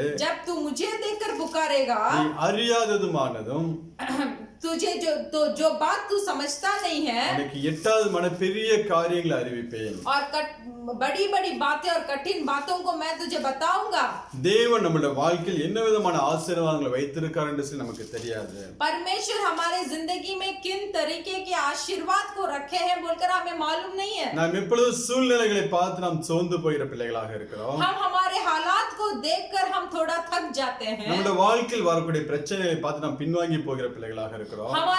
हमारी जिंदगी में जितने भी परेशानी आती है उसको देखकर हम थोड़ा पीछे हट जाते हैं। ஆண்டவர் சொல்லுகிறது, फिर भी परमेश्वर बताते हैं, ஆபத்து நேரத்தில் என்னை நோக்கி கூப்பிடும்போது जब संकट के समय में तू मुझे देखकर पुकारेगा, நான் உன்னை விடுவிப்பேன், मैं तुझे छुड़ाऊंगा, பெரிய காரியங்களை உனக்கு நான் தெரிவிப்பேன் என்று சொல்லி बहुत बड़ी से बड़ी बातों को मैं तुझे बताऊंगा। நம்ம தேவனிடத்தில் ஆசீர்வாதங்களை பெற்றுக்கொள்வது, हम परमेश्वर से आशीर्वाद को प्राप्त करना है। பல வழிமுறைகளை வேதம் நமக்கு கற்றுக் கொடுக்கிறது. आशीर्वाद को प्राप्त करना है तो बहुत सारी विधियां हमें हमारे वचन सिखाती है। இது ஒன்று, उसमें ये भी एक है, அவரையே நோக்கி கூப்பிட வேண்டும் என்று. सिर्फ परमेश्वर को देखकर हमें पुकारना है। எல்லா சூழ்நிலைகளும் அவரையே நோக்கி நான் பார்க்க வேண்டும் என்று சொல்லி सारे हालात में, सारी परिस्थितियों में हमें सिर्फ परमेश्वर को ही देखकर पुकारना है। ஆண்டவரே இயேசு கிறிஸ்து இந்த பூமியில அந்த நாட்கள்ல परमेश्वर यीशु मसीह जब इस संसार में थे, எத்தனை பேர் அவரை தேடி வந்தார்களோ, कितने लोग उन्हें ढूंढ कर आए थे। அவர்கள் இப்பேற்பட்ட பாவிகளாக இருந்த वो போதிலும், जितने भी पाप से भरे हुए हैं तो, எப்பேற்பட்ட வியாதியஸ்தர்களாக இருந்த போதிலும், जितना भी वो लोग रोगी थे तो भी அவர்களுக்கு தேவன் விடுதலையை கொடுத்தார். उनको परमेश्वर ने छुटकारा दिया। 38 வருஷமா இந்த மனுஷனோட வாழ்க்கையில விடுதலை கடந்து வந்துச்சு. 38 वर्ष जो मनुष्य उस कुएं के पास जो बैठा था उसे छुटकारा मिला। 12 வருஷம் பெரும்பாடுள்ள ஸ்திரீ உள்ள வேதனை மாறினுச்சு. 12 वर्ष जो स्त्री ने एक रोग से जो कष्ट उठा रही थी उसको छुटकारा मिला। மரித்த லாசரை 3ஆம் நாள் தேவன் உயிரோடு எழுப்பினார். लाजर जो मर गया था उसको 4 दिन के बाद छुटकारा मिला। தேவன் அப்படிப்பட்ட காரியங்களை செய்கிறவராக இருக்கிறார். परमेश्वर इन तरीके के आश्चर्य काम करने वाले हैं। தம்மிடத்தில் வந்த ஒருவருக்கும் இல்லை என்று சொல்லவே இல்லை. जो कोई मनुष्य अपने पास आया था उसको कभी भी परमेश्वर ने नहीं बोला। அவரால் செய்ய முடியாத காரியம் என்று சொல்லி ஒன்றுமே இல்லை. परमेश्वर से नामुमकिन कुछ भी नहीं है। அதான் வேதம் சொல்லுகிறது. इसीलिए हमारा बाइबल बताता है தேவனால் எல்லாம் கூடும். परमेश्वर से सब कुछ होगा। ஹalleluya. हालेलुया। அந்த தேவனை நோக்கி நீங்கள் கூப்பிடும்போது, उस परमेश्वर को देखकर अगर आप पुकारेंगे உங்களுடைய வாழ்க்கையிலும் எல்லாவற்றையும் அவர் செய்கிறவராக तो இருக்கிறார். आपके जीवन में भी परमेश्वर सब कुछ करेंगे। அதுக்கு காரணம் என்னவென்றால், उसका कारण क्या है? அவருடைய நாமத்துக்கு மகிமையை வரப்படும். परमेश्वर के नाम की महिमा होने के लिए। ஆண்டவரே இயேசு கிறிஸ்து இந்த பூமியில அந்த நாட்கள்ல परमेश्वर यीशु मसीह जब इस संसार में थे ஒரு மகனுக்கு ஒரு அற்புத சுகத்தை கொடுப்பார். பிசாசு பிடித்த இந்த இதிலிருந்து விடுதலையாக்குவார். तो एक दुष्ट आत्मा से भटका हुआ एक लड़का को परमेश्वर ने चंगाई देंगे। அப்பொழுது அவன் இயேசு கிறிஸ்துவை பின்பற்றி வரும்படியாக, तब यीशु मसीह को वो पीछे करने के लिए, அவரோட கூட இருக்கும்படியாக परमेश्वर यीशु मसीह के साथ ही रहने के लिए கேட்பான். वो पूछेगा। அதுக்கு ஆண்டவர் சொல்வார், तब परमेश्वर बताएंगे, நான் உனக்கு செய்ததை जो काम मैंने तेरी जिंदगी में किया है போய் உன் ஜனத்தாரிடத்தில் அறிவி என்று சொல்லி சொல்லுவார். जाकर तू अपने रिश्तेदारों से तू बता। கர்த்தர் உனக்கு இறங்கி செய்ததை परमेश्वर आप तेरा जिंदगी में जो किया था உன் ஜனத்தாரிடத்தில் அறிவி என்று சொல்லி சொல்லுவார். जाके तेरे लोगों के पास बता। இன்னைக்கு अनेक பிள்ளைகள் आज बहुत सारे मनुष्य ऐसे हैं ஆண்டவர்கிட்ட ஆசீர்வாதத்தை பெற்றுக்கொள்கிறார்கள். परमेश्वर के पास आशीर्वाद को पा लेते हैं। அந்த ஆசீர்வாதத்தை பெற்றதுக்கு அப்புறம் वो आशीर्वाद को पाने के बाद அவர்கள் தேவனை சேவிக்கிறவர்களாக இருக்கிறார்கள். वो परमेश्वर की आराधना तो करते हैं, தேவனுக்கு மகிமையை சேர்க்கிற பிள்ளைகளாக இருக்க மாட்டேங்கிறார்கள். फिर भी परमेश्वर को महिमा को नहीं देते। தேவனுக்கு மகிமையை சேர்க்க வேண்டும் என்றால், परमेश्वर को महिमा देना है तो கர்த்தர் நம்முடைய வாழ்க்கையில் செய்த அற்புதங்களையும், परमेश्वर में हमारे जीवन में जितना भी अद्भुत काम किए நம்முடைய हैं, வாழ்க்கையில் செய்த அதிசயங்களையும் हमारे जीवन में किया हुआ चमत्कार कामों का பிறருக்கு சொல்லி इसके बारे में हम दूसरों को बताकर அவர்களை கர்த்தரிடத்தில் நாம் கூட்டி சேர்க்க வேண்டும். तो उन लोगों को परमेश्वर के पास हमें लेकर आना है। அதுதான் நாம் தேவனுக்கு மகிமையை சேர்ப்பது. तो इसका मतलब इसका अर्थ है कि यही हम परमेश्वर का महिमा देते हैं। கர்த்தர் நம்முடைய வாழ்க்கையில செய்த நன்மைகளை சொல்லி परमेश्वर हमारे जिंदगी में जितना भी भलाई काम किए அவரை हैं நாம் மகிமைப்படுத்த வேண்டிய பிள்ளைகளாக இருக்க வேண்டும். तो हमें उस भलाई के लिए हमें परमेश्वर को महिमा देना चाहिए। நீதிமொழியில் அருமையான ஒரு வசனம் உண்டு. नीति वचन में बहुत अच्छा एक वचन है, ஜன திரட்சி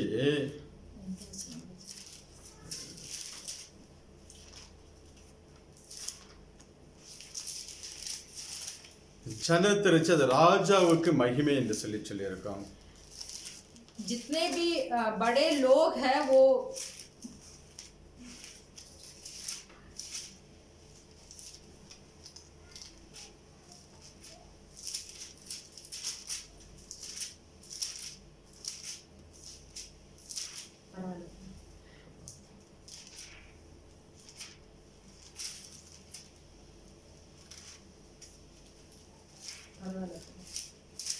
சரி, இங்க ஆண்டவர் சொல்லக்கூடிய காரியம், यहाँ परमेश्वर क्या बताते हैं, நாம் எத்தனை நபர்களை தேவனிடத்துல கூட்டி சேர்க்கிறோமோ कितने मनुष्यों को हम परमेश्वर के पास हम लेके जाते हैं, அவ்வளவு தேவனுக்கு மகிமையான ஒரு காரியமாக காணப்படுகிறது. उतना ही परमेश्वर के लिए वो महिमा भरा हुआ काम है. அதனால நம்மளோட வாழ்க்கையிலும் इसलिए हमारा जिंदगी में भी தேவன் செய்த நன்மைகளை சொல்லி परमेश्वर का किया हुआ भलाई को बोलकर நாம் அநேகரை தேவனிடத்துல கூட்டி சேர்க்கிற பிள்ளைகள் हम बहुतों को परमेश्वर के पास हमें लेके आना चाहिए. நம்ம அவரை நோக்கி கூப்பிடுகிற பிள்ளைகளாக மாத்திரம் இல்லாமல் सिर्फ हमें परमेश्वर को देखकर हम पुकारने वाले ही नहीं होना चाहिए. அவர் நம்மளோட வாழ்க்கையில तो हाँ, परमेश्वर हमारे जिंदगी में செய்கிற காரியங்களை பிறருக்கு சொல்லி நாம் தேவனை மகிமைப்படுத்த வேண்டும். तो जो कोई काम परमेश्वर ने हमारे जिंदगी में किया है उसको हम दूसरों को बताकर हम परमेश्वर के लिए महिमा को देना चाहिए. வேதத்துல எசேக்கியா ராஜா என்று சொல்லி ஒரு ராஜா இருந்தார்.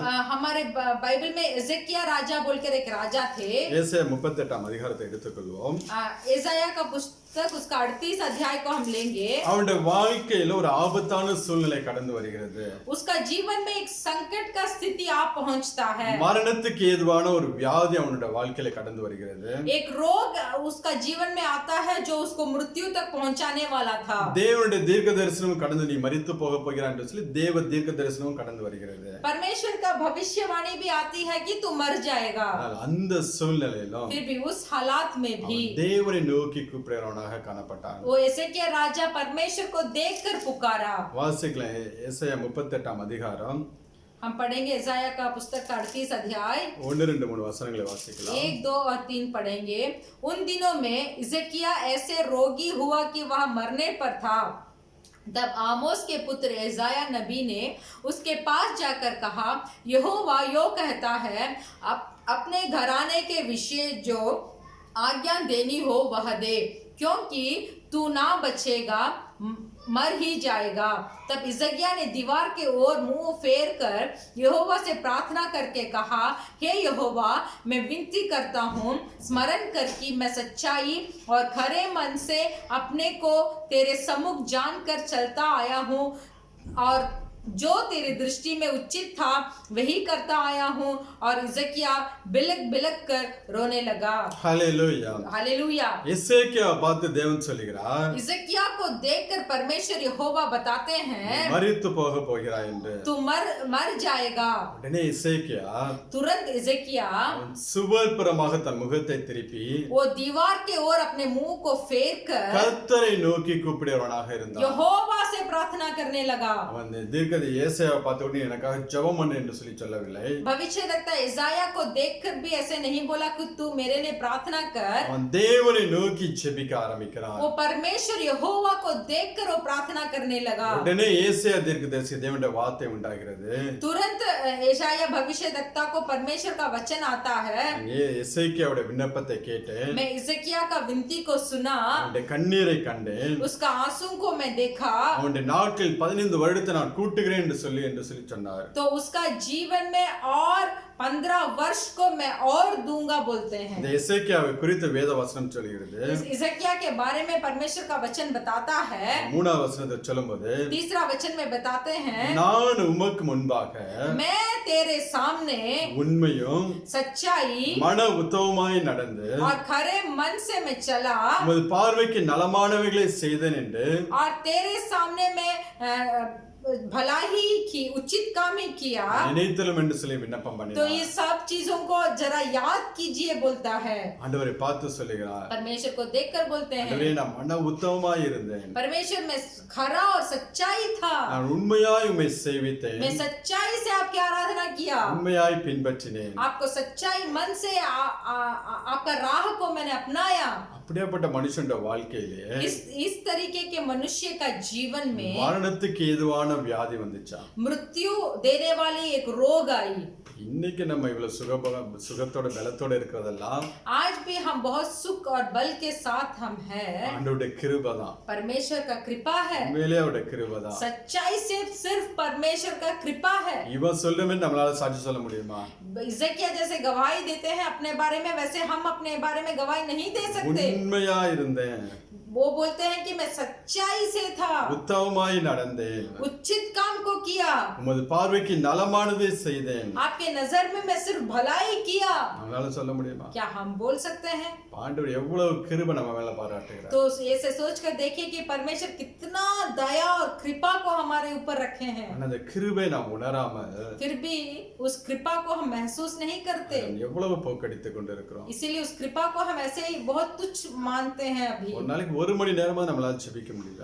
एक दिन में क्या सिर्फ 1 घंटा हम प्रार्थना कर पा रहे हैं? ஆண்டவர் நம்ம மேல அளவில்லாத கிருபையை பாராட்டுகிறார். परमेश्वर बहुत अपने कृपा को हमारे ऊपर दिया है। இவ்வளவு உத்தமமாய் இருந்த ராஜாவோட வாழ்க்கையிலேயே इतना उचित राजा की जिंदगी में மரணத்துக்கு எதிரான வியாதி, मृत्यु देने वाले एक रोग आई। அனலும் இல்லாம गर्म भी नहीं, குளிரும் இல்லாம ठंडा भी नहीं, வாழுகிற ஜனங்களோட வாழ்க்கையில ऐसे गर्म भी नहीं, ठंडा भी नहीं, इस तरीके की जो मनुष्य जी रहे हैं। இன்னைக்கு நீ இவ்வளவு ஒரு பாதுகாப்போட பலத்தோட இருக்கீன்னா तो आप इस समय कितने रक्षा के साथ और बल के साथ आप है, तो ஆண்டவருடைய சுத்த கிருபை மாத்திரம்தான்.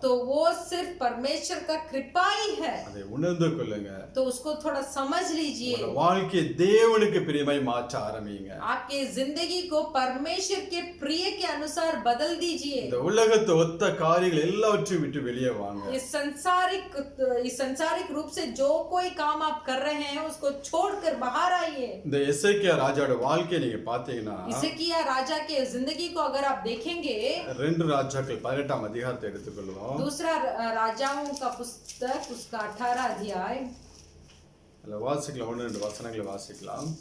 उसका 1 और 2 पढ़ेंगे। 2 किंग्स 18।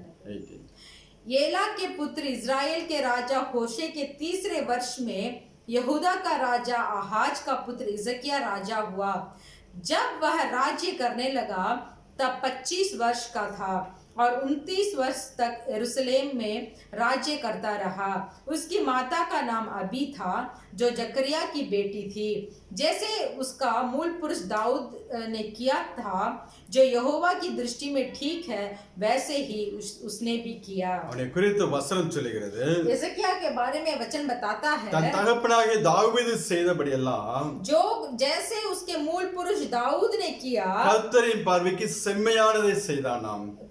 जो यहोवा के दृष्टि में ठीक है, वैसे उसने भी किया। 4வது வசனத்துல 4था वचन में அவன் மேடைகளை அகற்றி उसने ऊंचे स्थान गिरा दिया, சிலைகளை தகர்த்து लाटों को तोड़ दिया, விக்கிரக தோப்புகளை வெட்டி आशार को काट डाला, மோசே பணிந்த வெண்கல சர்ப்பத்தை எல்லாம் உடைத்து போட்டான். पीतल का जो साम मूसा ने बनाया था उसको इस कारण चूर चूर कर दिया। 5வது வசனத்துல 5वां वचन में அவன் இஸ்ரவேலின் தேவனாகிய கர்த்தர் மேல் வைத்த நம்பிக்கையிலே वह इज़राइल के परमेश्वर यहोवा पर भरोसा रखता था, அவனுக்கு முன்னும் और उसके बाद அவனுக்கு பின்னும் यहूदा के सब राजाओं में ஒருவனும் அவனைப் போல இருந்ததில்லையா. और उसके बाद यहूदा के सब राजाओं में से कोई उसके बराबर ना हुआ। அவ்வளவு உண்மை உத்தமமாய் அவன் தேவனை சேவித்தான். उतना सच्चाई और उचित काम कर कर परमेश्वर की आराधना किया। இன்னும் 6வது வசனத்துல और भी 6वां वचन में அவன் கர்த்தரை விட்டு பின்வாங்காமல் वह यहोवा से लिपटा रहा और उसके पीछा चलना ना छोड़ा, அவரை சார்ந்திருந்து और यहोवा से लिपटा रहा। கர்த்தர் மோசேக்கு கற்பித்த और आज्ञा यहोवा ने मूसा को दी थी, அவருடைய கற்பனைகள் எல்லாம் கைக்கொண்டு நடந்தானா. उनका वह पालन करता था। அந்த பிரமாணங்களின்படியே தன் வாழ்க்கையை அமைத்துக் கொண்டான். जो जो विधियां आज्ञाओं ने यहोवा दी थी उसको सब हिजकिय्याह आज्ञा पालन करते थे। எந்த சூழ்நிலையும் அவனுடைய இருதயம் கர்த்தரை விட்டு பின்வாங்கவே இல்லையா. कोई भी हालात में हिजकिय्याह का हृदय पर परमेश्वर से बहुत दूर नहीं हुआ। அதனால மரணத்துக்கு ஏதுவான வியாதி வந்த போதிலும் इसीलिए मृत्यु को देने वाली रोग आई भी तो அவன் தேவனை நோக்கி கூப்பிட ஆரம்பிக்கிறான். वो परमेश्वर को देखकर पुकारने लगा। இன்னைக்கு நம்ம எல்லாம் இப்படி இருக்கிறோம். आज हम कैसे हैं?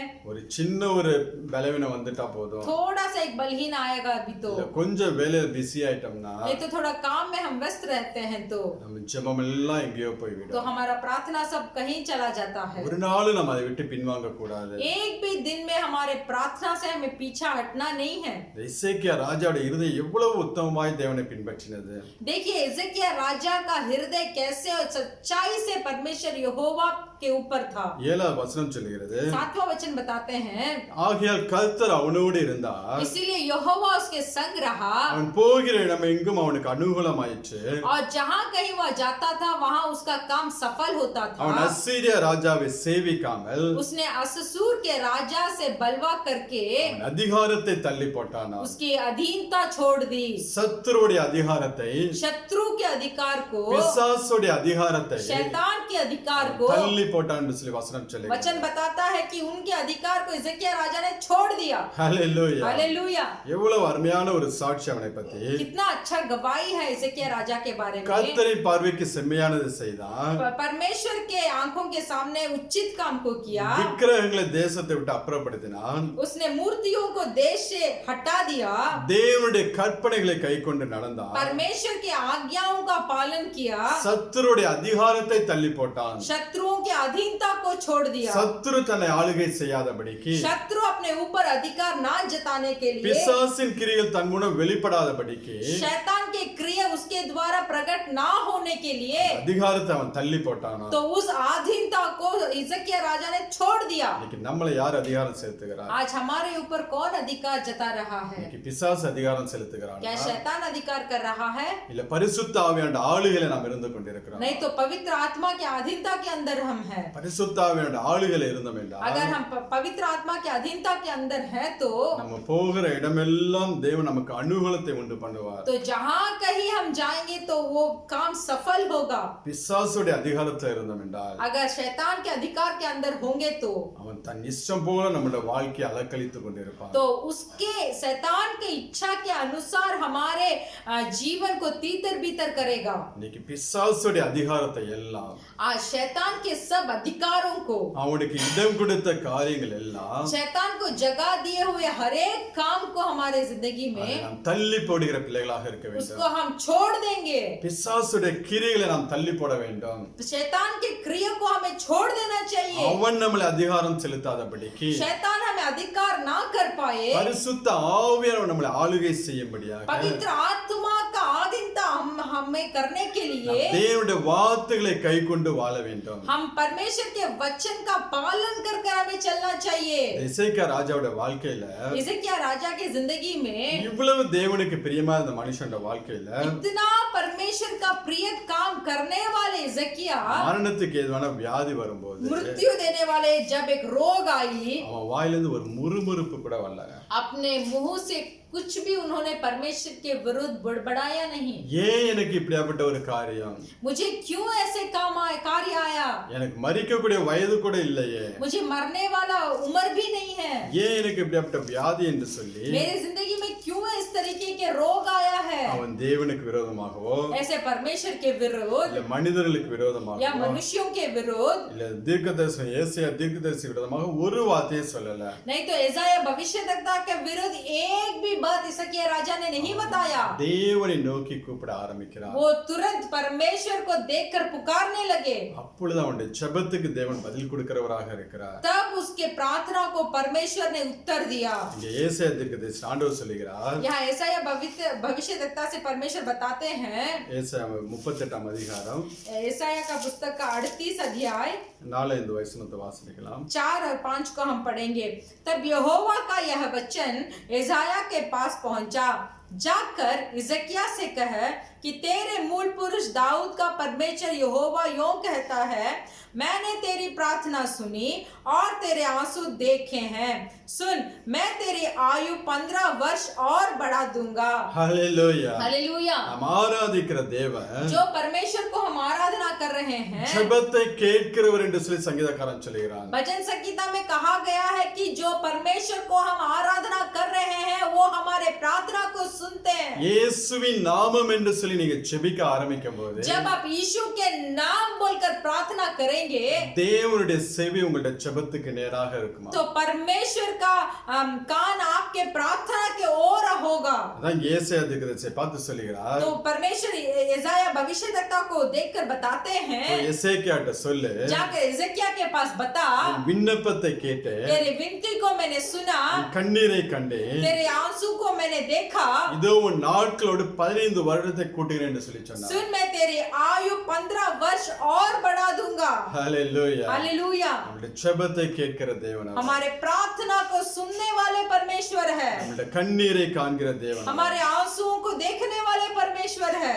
நான் அடிக்கடி சொல்லக்கூடிய காரியம், मैं हर बार बताता हूँ, நீ தேவனுக்கு முன்பதாக கண்ணீர் சிந்துகிற மனுஷனாக இருந்தீர் என்றால் अगर आप परमेश्वर के सामने आंसू बहाने वाले मनुष्य है तो மனிதர்களுக்கு முன்பதாகவோ मनुष्य के सामने பிரச்சனைகளுக்கு முன்பதாகவோ या नहीं तो आपके परेशानियों के सामने கண்ணீர் சிந்த ஒரு நாளும் தேவன் விட மாட்டார். एक भी दिन परमेश्वर आपके परेशानी के सामने या मनुष्य के सामने आंसू बहाने नहीं देंगे। மனுஷர்களுக்கு முன்பதாக போய் நிற்பதற்கு தேவன் ஒரு நாளும் விட மாட்டார். एक भी दिन आपके कष्ट के लिए मनुष्यों के सामने जाकर खड़े होने के लिए परमेश्वर अनुमति नहीं देंगे। சங்கீதக்காரன் சொல்லும்போது भजन संगीता ऐसे बोलते हैं, கண்ணீரோடு விதைக்கிறவர்கள் जो कोई आंसुओं के साथ बोता है அவர்கள் கம்பீரத்தோடு அறுப்பார்கள் என்று சொல்லி வசனம் சொல்கிறது. वो वचन बताता है वो बहुत गंभीर के साथ उसको काटता भी है। 126வது சங்கீதம் 126 भजन संगीता 5வது வசனத்தை வாசிக்கலாம். 5वां वचन, जो आंसू बहते हुए बोते हैं वे जय जयकार करते हुए लवने पाएंगे। இன்னைக்கு என்ன பிரச்சனைகள் மத்தியில் நீங்கள் கடந்து சென்றாலும் आज जो कोई परिस्थिति के बीच में आप जा रहे हैं, ஒருவேளை மனிதர் உங்களை கைவிட்டு இருக்கலாம், ऐसा है कि मनुष्यों ने आपको छोड़ दिया है, டாக்டர்ஸ் உங்க வியாதியிலிருந்து உங்களை காப்பாற்ற முடியாது என்று சொல்லி இருக்கலாம், वैद्य जो है आपके रोग से वो आपको चंगा नहीं दे पा रहे உங்க हैं, பிரச்சனை எல்லாவற்றிற்கும் आपके सारी परेशानियों को ஒரே மெடிசன் தான், एक ही दवा है, ஒரே ஒரு சொல்யூஷன் தான், एक ही रास्ता है, கண்ணீர் தான். आपका आंसू। உன் கண்ணீரின் ஜெபம் மாத்திரம் आपके आंसुओं भरा हुआ प्रार्थना ही உன் வாழ்க்கையில் இருக்கக்கூடிய எல்லா சூழ்நிலைகளையும் மாற்றும். आपके जीवन में जितना भी बुरा परिस्थिति हो उसको बदल देगा। மனுஷனால முடியாது. मनुष्य से नहीं होगा, எவ்வளவு பெரிய மனிதர்களா இருந்தா அவங்களால உதவி செய்ய முடியாது. जितने भी बड़े मनुष्य हो वो आपका मदद नहीं कर पाएंगे। ஆனா உன் கண்ணீரின் ஜெபம் फिर भी आपके आंसू भरा हुआ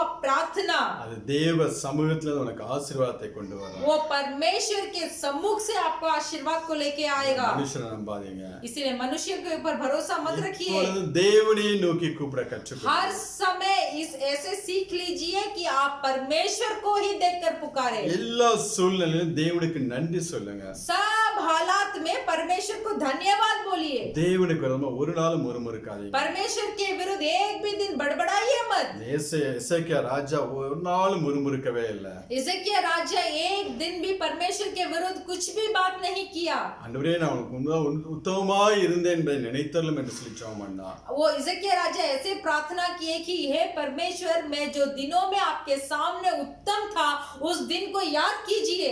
அவரே அவனுக்கு பரிகாரியாக மாறினார். तो परमेश्वर ही हिजकिय्याह का चंगा देने वाला बदल गए।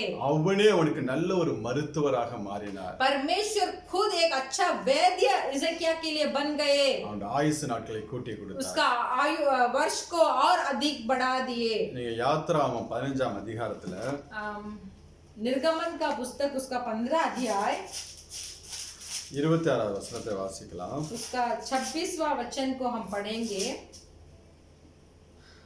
यदि तू अपने परमेश्वर यहोवा का वचन तन मन से सुने और जो उसकी दृष्टि में ठीक है वही करे और उसकी आज्ञाओं पर कान लगाए और उसकी सब विधियों को माने, तो जितने रोग मैंने मिस्रियों पर भेजा है उनमें से एक भी तुझ पर ना भेजूंगा, क्योंकि मैं तुम्हारा चंगा करने वाला यहोवा हूं। Hallelujah. हालेलुया। இந்த வசனத்தை நீ அப்படியே இசைக்கியோட வாழ்க்கையில பார்க்கலாம்.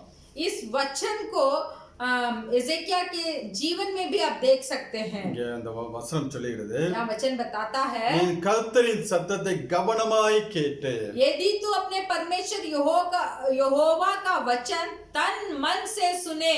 நாம் ஜெபிக்கும் போது जब हम प्रार्थना करते நம் हैं, கண்களை மூடிக்கொண்டு हमारे आंखों को बंद कर कर, நம் மனதை ஒருநிலைப்படுத்தி हमारा मन को एकसित कर कर, நாம் எப்படி தேவனை நோக்கி ஜெபிக்கிறோமோ जैसे हम परमेश्वर को देखकर हम प्रार्थना करते हैं, அதே போலதாங்க वैसे ही வேதத்தை படிக்க வேண்டும். हमें वचन को भी पढ़ना है। வேதத்தை எடுத்து वचन बाइबल को उठाकर நம்முடைய மனதை ஒருநிலைப்படுத்தி हमारा मन को एकसित कर कर அந்த பயத்தோட நடுக்கத்தோட அந்த வசனங்களை வாசிக்க வேண்டும். एक भय के साथ और डर के साथ हमें वचन को पढ़ना है। நம்ம கேஷுவலா உட்கார்ந்துகிட்டு हम ऐसे ही बैठकर ஏதாவது சாப்பிட்டுக்கிட்டு कुछ खाकर டீ குடிச்சுக்கிட்டு चाय पीकर இப்பெல்லாம் பைபிளை படிக்க கூடாது. इस तरीके से हमें बाइबल को पढ़ना नहीं है। இங்க வசனம் ஆண்டவர் சொல்கிறார், यहाँ परमेश्वर बताते हैं, கர்த்தரின் சத்தத்தை கவனமாய் கேட்டு यदि तू अपने परमेश्वर यहोवा का वचन को तन मन से सुने। அந்த வேத வசனத்தை நாம் கவனமாய் நாம் படிக்கும்போது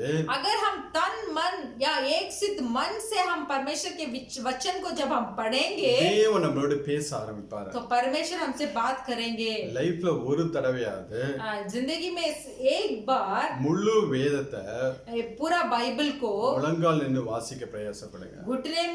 घुटने में बैठकर पढ़िए। இப்படி நீங்க ஜெபம் பண்ணும்போது நேர் முழங்கால்ல நிக்கிறீங்களோ आप जैसे प्रार्थना करने समय सीधे घुटने में खड़े होते हैं, அதே போல நேர் முழங்கால்ல நின்று वैसे ही घुटने में खड़े होकर இந்த வசனத்தை எடுத்து வாசிக்க ஆரம்பிங்க. वचन को पढ़ना शुरू இந்த कीजिए। வசனத்தை படிக்க படிக்க படிக்க जब इस वचन को आप पढ़ते रहेंगे, இந்த வசனம் உங்களுக்குள்ள செல்லும் போது जब ये वचन आपके अंदर जाता है, உங்கள் எலும்பு நரம்பு சதை இரத்தம் எல்லாவற்றையும் உயிர்ப்பிக்க கூடியதாக இருக்கிறது. तो आपके बल है, जो नस है, जो खून है, जो मांस है, सबको वो फिर जिंदा उठाएगा। நீதிமொழிகள் 4வது நீதிமொழிகள் नीति वचन का पुस्तक उसका 4था अध्याय 20, 21, 22 வசனங்களை வாசிக்கலாம். 20, 21 और 22 को पढ़ेंगे। हे मेरे पुत्र, मेरे वचन ध्यान धर के सुन और अपना कान मेरी बातों पर लगा।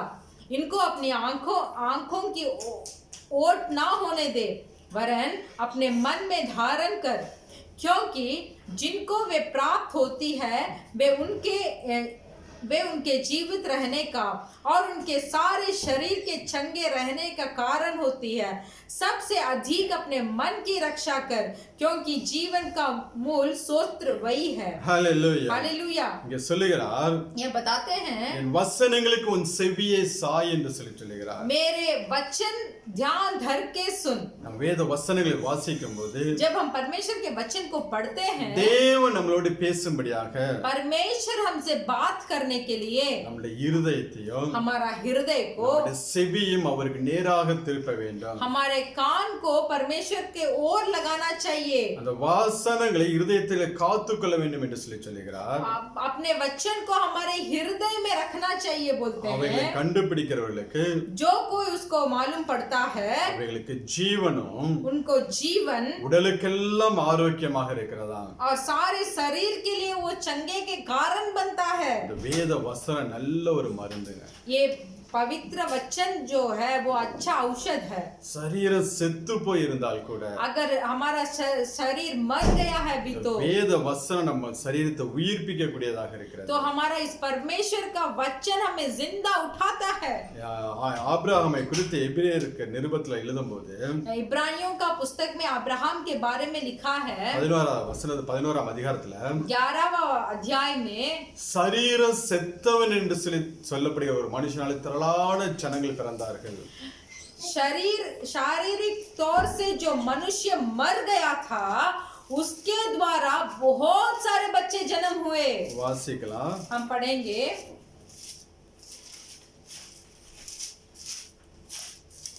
எபிரேயர் 11 इब्रानियों का पुस्तक 11 अध्याय 12வது வசனம். उसका 12 वचन।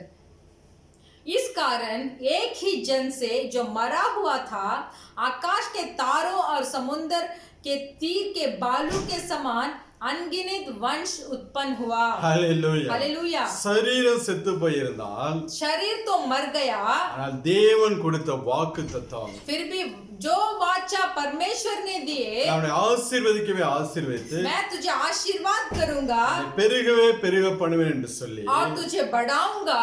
அவனுக்கு கொடுத்த வசனம் तो जो वचन अब्राहम को दिया गया था, அந்த சரீரத்தை உயிர்ப்பித்தது. तो ये वचन अब्राहम का शरीर को जिंदा किया। அதுதான் இங்க ஆண்டவர் சொல்லுகிறார். तो यही बात परमेश्वर बताते हैं, என் சத்தத்தை கவனமாய் நீ கேட்டு मेरे आवाज को तन मन के साथ तू सुन। அந்த பைபிளை படிக்கும் போது इस पवित्र वचन को पढ़ते समय வேத வசனத்தை கொண்டு தாங்க சகலவற்றையும் தேவன் உண்டாக்கினார். इस वचन के अनुसार ही परमेश्वर ने सबको सृष्टि किया। அந்த வேத வசனங்களை கொண்டு தான் தேவன் நம்மளை ஆசீர்வதிக்கிறவராக இருக்கிறார். परमेश्वर के वचन के द्वारा ही परमेश्वर हमें आशीष कर सकते हैं। ஆசீர்வாதத்தின் ஃபார்முலாவே வேத வசனங்கள் தான். इस आशीर्वाद का विद्या क्या है? वही परमेश्वर का वचन है। அப்ப அதை எவ்வளவு பயத்தோட நான் படிக்க வேண்டும். तो हम सोच कर देखिए हमें कितना भयभीत से इस वचन को पढ़ना चाहिए। அதனால தயவு செய்து பைபிளை படிக்கும்போது इसीलिए हम कृपा कर आपसे मांगते हैं, जब कभी आप वचन पढ़ेंगे கேர்லெஸ்ஸா இருந்து படிக்காதீங்க.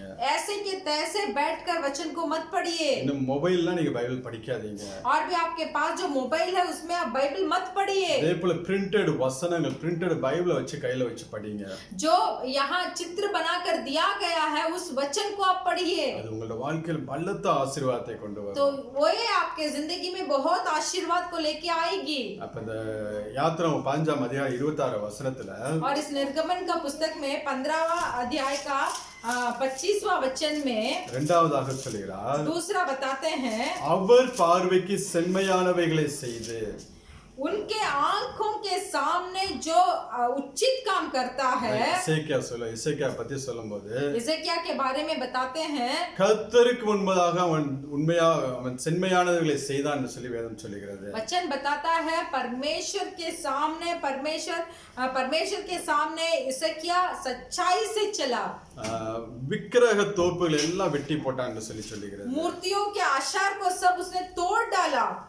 அதான் இந்த 2 ராஜாக்கள் 18:3 வாச்சோம்னா दूसरा राजाओं का पुस्तक उसका 18 का 3 में जब हम पढ़ेंगे, தாவீதை போல दाऊद के जैसे கர்த்தரின் பார்வைக்கு செம்மையானவைகளை செய்தானாம். दाऊद के जैसे परमेश्वर के नजरों में इज़ेकिया राजा भी उचित काम को किया। அதான் இங்கே तो சொல்லுகிறார், वो भी यही बताते அவர் हैं, பார்வைக்கு செம்மையானவைகளை செய்து परमेश्वर के नजर के सामने उचित काम को किया। அவர் கட்டளைகளுக்கு செவி கொடுத்து परमेश्वर की आज्ञाओं का पालन किया, அவருடைய நியமங்களை கைக்கொண்டால் परमेश्वर के वचन को पालन किया। நான் எகிப்தியருக்கு வரப்பண்ணின வியாதிகள் ஒன்றையும் உனக்கு வரப்பண்ணேன். इसीलिए अब तुमने मेरी विधियों को माना, इसीलिए जितने रोग मैंने मिस्रियों पर भेजा है, நானே உன் பரிகாரியாகிய கர்த்தராக இருப்பேன் என்று சொல்லி சொன்னார். जितने रोग मैंने मिस्रियों पर भेजा है उनमें से एक भी तुझ पर ना भेजूंगा, क्योंकि मैं तुम्हारा चंगा करने वाला यहोवा हूँ। இசைக்கியாவை குறித்து நாம் வாசித்தோம். इज़ेकिया के बारे में हमने पढ़ा, மோசேயுடைய நியாய பிரமாணங்கள் எல்லாவற்றையும் मूसा का प्रमाण सबको அவன் கைக்கொள்ளுறவனாக இருந்தான். उसने पालन किया। அதனால்தான் அவன் அந்த மரணத்துக்கு ஏதுவாக வியாதிப்பட்ட போதிலும் इसीलिए जब एक मृत्यु देने वाला रोग आया भी तो அவனுடைய வாழ்க்கையில தீர்க்க தரிசனம் கடந்து வந்த போதிலும் उसके जीवन में भविष्यवाणी आया भी तो அவன் தேவனை நோக்கி கூப்பிடும்போது जब वो परमेश्वर को देखकर बुलाया, உடனே அவன் ஜெபத்திற்கு தேவன் பதில் கொடுக்கிறவராக. तुरंत इज़ेकिया का प्रार्थना को परमेश्वर ने उत्तर दिए। நம்மளோட வாழ்க்கையில எப்படி இருக்கு? तो आज हमारा जीवन कैसा है? நம்ம எந்த அளவு வேதத்தை வாசிக்கிறோம்? कितना तक हम बाइबल पढ़ते हैं? நம்ம எந்த அளவு வேத வசனங்களுக்கு கீழ்ப்படிகிறோம்? कितना हम परमेश्वर के वचन का हम पालन करते हैं? நாம் செய்யக்கூடிய ஒவ்வொரு காரியங்களும் जो कुछ काम हम करते हैं, தேவன் மகிமைப்படுகிறதாக இருக்கிறதா? क्या उसमें परमेश्वर की महिमा होती है? பிசாசுடைய அதிகாரத்துல தள்ளி போடுகிறவர்களாக இருக்கிறோமா? क्या हम शैतान के अधिकार को छोड़कर दूर भागते हैं क्या? இன்னைக்கு உன் வியாதியை குறித்து நீ கண்ணீர் விட்டு அழுது கொண்டிருக்கிற, आज आपके रोग के लिए आप आंसू बहाकर बैठे हैं। ஆனா உனக்கும் தேவனுக்குள்ள உறவை குறித்து என்னைக்காவது நீ கண்ணீர் விட்டுருக்கியா? आपके रोग के लिए आप आंसू बहाकर बैठे हैं। क्या आपके और आपके परमेश्वर के बीच में इतना बड़ा फर्क है या तो इतना बड़ा दूरी हो गई है, इसके लिए कभी आप आंसू बहाए हैं? இன்னைக்கு நம்மளோட வாழ்க்கையில आज हमारी जिंदगी में நம்மளை நேசிக்கிற ஜனங்கள் जो कोई हमसे प्रेम करते हैं, நம்மளோட சண்டை போட்டு हमसे झगड़ा कर कर அவங்களுக்கு நாம் விரோதமா ஏதாவது பண்ணியிருந்தோம் என்றால், उनके विरुद्ध हम कुछ करे भी किए हैं तो அவர்கள் நம்மளோட பேசாமல் இருந்தால் वो हमारे साथ बात नहीं कर रहे हैं, எவ்வளவோ நாம் வேதனைப்படுகிறோம். तो कितना हम वेदना उठाते हैं। இன்னைக்கு அதே வேதனை आज वही वेदना, இன்னைக்கு உங்களுக்கும் தேவனுக்குள்ள இடைவெளியை குறித்து உண்டாயிருக்கிறதா? तो वही वेदना आज आपके और परमेश्वर के बीच में जो बड़ा जगह हो गया है, उसको सोचकर कभी आप तड़पे हैं? இன்னைக்கு உங்களுக்கும் தேவனுக்குள்ள உறவை சரிப்படுத்திக் கொள்ளுங்க. आज आपके और आप परमेश्वर के बीच में जो रिश्ता है उसको ठीक कीजिए। அந்த உறவை சரிப்படுத்திக்கொள்ள என்ன செய்ய வேண்டும்? तो उस रिश्ते को ठीक करने के लिए क्या करना चाहिए? ஒன்று, அவருடைய சத்தத்தை கவனமாய் கேட்க வேண்டும். पहला, आप उनके परमेश्वर की आवाज को ध्यान से हमें सुनना चाहिए। அவர் பார்வைக்கு செம்மையானவர்களை செய்ய வேண்டும். परमेश्वर के नजर में हमें उत्तम काम करना चाहिए। அவருடைய கட்டளைகளுக்கு செவி கொடுத்து परमेश्वर के विधियों को हम मानकर அவருடைய नियमங்கள் எல்லாவற்றையும் கைக்கொள்ளுகிற பிள்ளைகளாக இருக்க வேண்டும். परमेश्वर की आज्ञाओं को पालन कर कर परमेश्वर के विधियों को हमें सीख लेना चाहिए। அப்படி இருக்கும்போது जब हम उस विधियों को मानकर जिएंगे, எகிப்திற்கு வரப்பண்ண வியாதிகள் ஒன்றை நான் உனக்கு வரப்பண்ணேன் என்று சொல்லுகிறார். तो जितना रोग मैंने मिस्रियों पर भेजा है, उनमें से एक भी तुझ पर ना भेजूंगा, நானே உன் பரிகாரியாக இருந்து क्योंकि मैं तुम्हारा चंगा करने वाला உன் हूँ। வாழ்க்கையில் இருக்கக்கூடிய எல்லா சூழ்நிலைகளையும் மாற்றுவேன் என்று சொல்லுகிறார். तो परमेश्वर बताते हैं, तेरे जिंदगी में मैं ही तुम्हें चंगा करने वाला यहोवा बनूंगा और सारे बुरे परिस्थितियों को बदल दूंगा बोलते हैं। எப்பேற்பட்ட ஆபத்தான சூழ்நிலையை கடந்து சென்றாலும் कितना भी संकट के राह पर तू जाएगा भी तो ஒரு நாள் அதை பத்தி கவலைப்படாதீங்க. एक दिन भी उस संकट के बारे में चिंता मत कीजिए। எசேக்கியா ராஜாவை பாருங்க. हिजकिय्याह राजा को देखिए, மரணத்துக்கு ஏதுவான வியாதி, मृत्यु को देने वाला एक रोग, சில மணி நேரங்களில் அவன் மரித்து போக போகிறான். कुछ ही पल में वो मरने वाले थे। அப்படியாப்பட்ட நேரத்திலே அவன் தேவனை நோக்கி கூப்பிடும் போது तो उस समय जब वो परमेश्वर को देखकर पुकारते हैं, தேவன் அவனுக்கு பதில் கொடுத்தார் என்றால், परमेश्वर उनको उत्तर देते हैं। तो நீ இப்பேற்பட்ட பிரச்சனைகள் மத்தியில் வாழ்ந்தாலும் तो आप जितने भी बुरे संकट के समय में जी रहे हैं भी तो எப்பேற்பட்ட வியாதி உன் வாழ்க்கையில இருந்தால் கூட जितने बड़े रोग आपके जिंदगी में है भी तो நீ கொஞ்சம் கொஞ்சமாய் மரித்து கொண்டிருந்தால் கூட अगर थोड़ा थोड़ा आप मृत्यु के रास्ते में जा रहे हैं तो இந்த வார்த்தையை கேட்கிற இந்த நேரத்துல परमेश्वर के वचन को सुनने इस समय में அவரை மாத்திரம் நோக்கி நீ இப்ப கூப்பிட ஆரம்பி. सिर्फ परमेश्वर को देखकर आप बुलाइए। அவருடைய வேத வசனங்களை எடுத்து வாசித்துக் கொண்டு परमेश्वर के वचन को उठाकर पढ़कर நீ ஜெபிக்க ஆரம்பி. आप प्रार्थना करना शुरू कीजिए। சூழ்நிலைகளை பார்க்காத, तेरे हालात को मत देखिए, மனுஷரோட உதவியை எதிர்பார்க்காத, मनुष्यों का मदद को मत देखिए।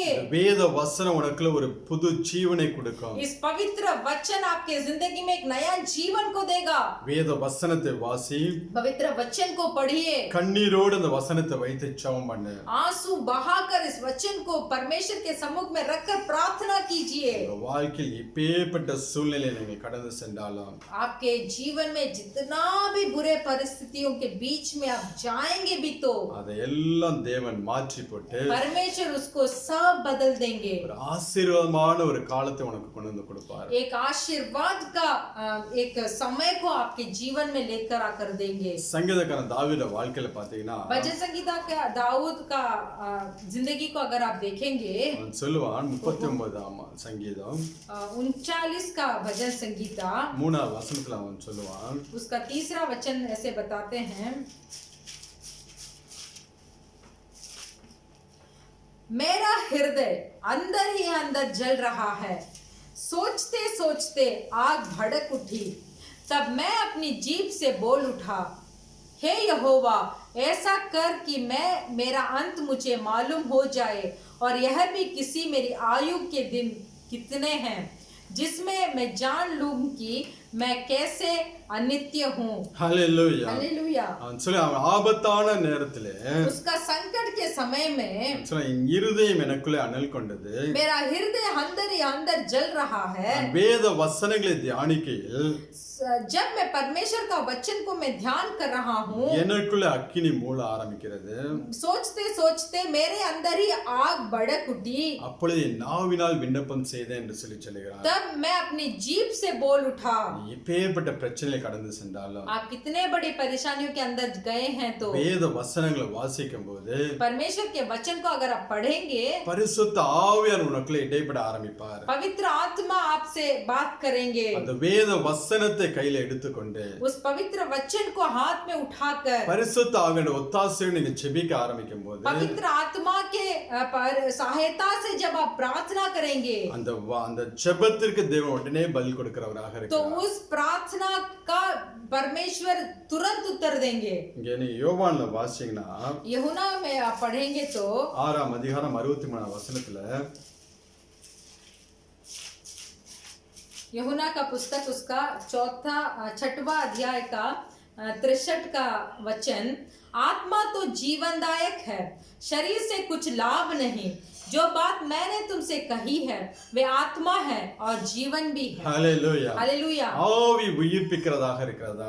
आत्मा जीवन है। நான் சொல்லுகிற வசனங்கள் जो वचन को मैंने बताया है ஆவியும் ஜீவனுமாக இருக்கிறதா. वो आत्मा और जीवन है। இந்த வசனத்தை வாசிக்க வாசிக்க जब इस वचन को आप पढ़ते रहेंगे அது உங்களுக்குள்ள ஒரு புது ஜீவனை கொண்டு வரும். वो आपके अंदर एक नया जीवन को लेके आएगा। எப்பேற்பட்ட வியாதியால இருந்தாலும் அது உங்களை விட்டு ஓடி போய்விடும். जितना बड़ा रोग आपके अंदर है भी तो आपको छोड़कर चले जाएगा। அதான் சொல்றேன், அந்த வசனங்களை தியானிக்கும் போது जब इस वचन को मैं ध्यान करता हूँ எனக்குள்ள அனல் கொள்ளை, எனக்குள்ள பரிசுத்த ஆவியின் அபிஷேகத்தை கொண்டு வருகிறது. तो वो मेरे अंदर पवित्र आत्मा का अभिषेक को लेकर आता है। அப்ப நான் ஆவில நான் விண்ணப்பம் பண்ணேன், நாவினால் விண்ணப்பம் பண்ணுகிறேன் என்று சொல்லி சங்கீதக்காரன் சொல்லுகிறான். तो यहाँ संगीतकार में दाऊद बताता है कि मैं जीभ से मैंने मेरा बात को बोला। இந்த வேத वचनங்கள் ये पवित्र वचन जो है ஆவியும் ஜீவனுமாக இருக்கிறது. आत्मा और जीवन है।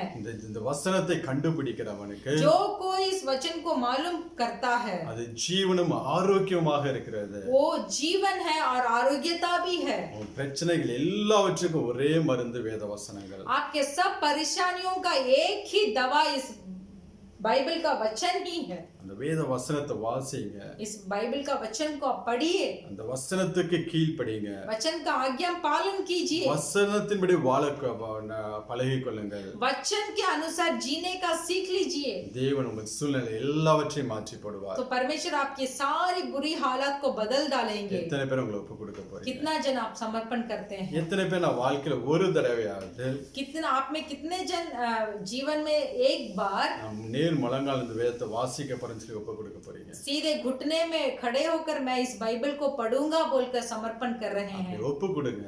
वैसे समर्पण कीजिए। கர்த்தர் உங்களுடைய சூழ்நிலை எல்லாவற்றையும் மாற்றி परमेश्वर आपकी सारी बुरी हालत को बदल कर உங்களை ஆசீர்வாதத்தை நடத்துவார். आपको आशीष कर आपका अगुवाई करेंगे। நாம் ஜெபிக்கலாம். हम प्रार्थना करेंगे।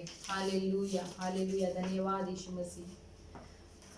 आमेन। धन्यवाद, धन्यवाद। सब अपने घुटने टेक कर हम प्रार्थना करेंगे। हालेलुया। तेरे कार्य आश्चर्य है प्रभु, तेरे कार्य आश्चर्य है प्रभु, तेरे कार्य आश्चर्य है प्रभु, तेरे कार्य आश्चर्य है प्रभु। तेरे कहने से शून्य सृष्टि में बदल गया, तेरे कहने से मारा मधुर बन गया, तेरे कहने से दुष्ट आत्माएं भाग गई, तेरे कहने से गरीबी पूरी चली गई, तेरे कार्यों से, तेरे कार्यों से, तेरे कार्यों से, तेरे कार्यों से तू बोल प्रभु। मैं तेरे लिए खड़ा हूँ, तू बोल प्रभु, तू कह प्रभु, मैं तेरे लिए खड़ा हूँ। धन्यवाद यीशु मसीह। हाँ परमेश्वर, हिजकिय्याह राजा का प्रार्थना को आपने सुना, हिजकिय्याह राजा का आंसुओं को आपने देखा, सिर्फ आपने एक शब्द बोला और उनका जीवन में और 15 वर्ष और बढ़ा के दे दिए परमेश्वर। आज इस संदेश को, आपके उपदेश को मैंने सुना है परमेश्वर। मैं आपके वचन को पढ़ने में मैं लवलीन रहना चाहता हूं परमेश्वर। घुटने टेक कर भय और डर के साथ परमेश्वर, मैं आपके वचन को पढ़कर वचन के अनुसार मैं जीना चाहता हूं परमेश्वर। एक भयंकर और आश्चर्य काम को आप मेरे जिंदगी में करने के लिए मैं विनती करता हूं परमेश्वर। आपके और मेरे बीच में कितना बड़ा दूरी हो गई है परमेश्वर, फिर भी आपके एक शब्द परमेश्वर मेरे जीवन को बदल डालेगी परमेश्वर। जैसे हिजकिय्याह राजा ने अपनी मृत्यु के बारे में सोचकर दीवार के ओर अपने मुंह को मोड़कर आंसू बहा बहा कर प्रार्थना किया, आज मेरे भाई और बहनों, आप भी आपके पापों को सोचकर, उस दूरी को सोचकर परमेश्वर और आपके रिश्ता के बारे में सोचकर घुटने टेक कर आंसू बहाकर प्रार्थना कीजिए, ताकि परमेश्वर उस आंसू को देखकर आज हमारे जिंदगी में एक उत्तर दे। हालेलुया, हालेलुया परमेश्वर। जितने भी हम भाई और बहन आपके रिश्ते से खुद छोड़कर दूर भाग गए हो, यीशु के नाम से, यीशु के नाम से, नासरत यीशु मसीह के नाम से मांगते हैं, वो दूरी पास हो जाए, शैतान की सारे अधिकार हमारे जीवन से दूर हो जाए यीशु के नाम से। हालेलुया। हम पवित्र आत्मा के अधीनता के अंदर आने के लिए हमें मदद कीजिए परमेश्वर। सब पुकारिए परमेश्वर को, हाँ परमेश्वर, मैं आपसे बहुत दूर हो गया हूँ, मैं आपको छोड़कर बहुत दूर भाग गया हूँ। परमेश्वर यीशु मसीह मदद कीजिए। जो कोई संकट के समय में परमेश्वर को देखकर पुकारता है, परमेश्वर उसकी आवाज को सुनता है और तुरंत मदद करते हैं। हालेलुया। संकट का मतलब ऐसा नहीं कि हम भाड़ में जा रहे हैं। संकट का मतलब ऐसा नहीं है कि मृत्यु को रोग हमारे ऊपर आ रही है। संकट का मतलब ऐसा है कि हम परमेश्वर से जब हम दूर हो जाते हैं, वो बहुत बड़े संकट है मेरे प्रिय भाई और बहनों।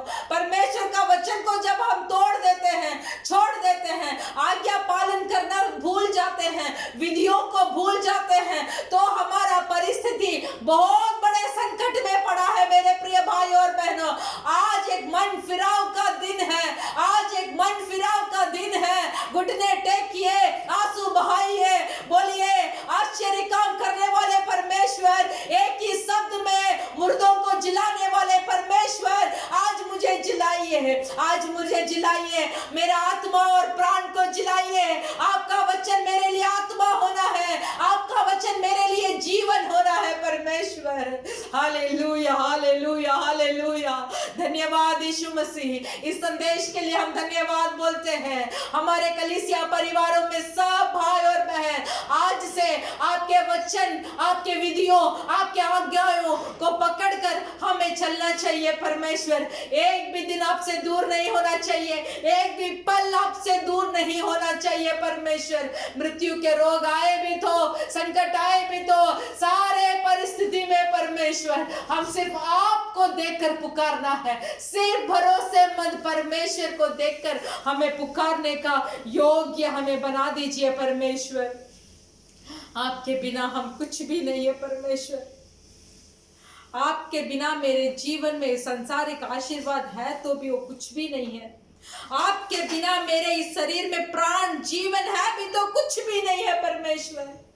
मुझे आप चाहिए। बोलिए परमेश्वर, आज से मुझे आप चाहिए। आपके वचन को मुझे पढ़ना है, आपके वचन को मुझे पढ़ना है। आपके वचन के द्वारा मेरा आत्मा, मेरा प्राण, मेरे शरीर को मुझे जिलाकर परमेश्वर मैं आपका अधीन होना चाहता हूँ। धन्यवाद यीशु मसीह। इस अच्छे संदेश के लिए हम धन्यवाद कहते हैं परमेश्वर। इस संदेश एक अच्छे हमारा हृदय को एक अच्छे खेत बनाकर इस संदेश के द्वारा हम 30, 60 और 100 गुना आपको महिमा देने के लिए हमारा जीवन को बना दीजिए परमेश्वर। धन्यवाद करते हैं, शैतान की सारी युक्तियों को यीशु के नाम से हम हटाते हैं हमारे जिंदगी से परमेश्वर। धन्यवाद करते हैं, धन्यवाद करते हैं, यीशु मसीह के नाम से मांगते हैं पिता, आमेन।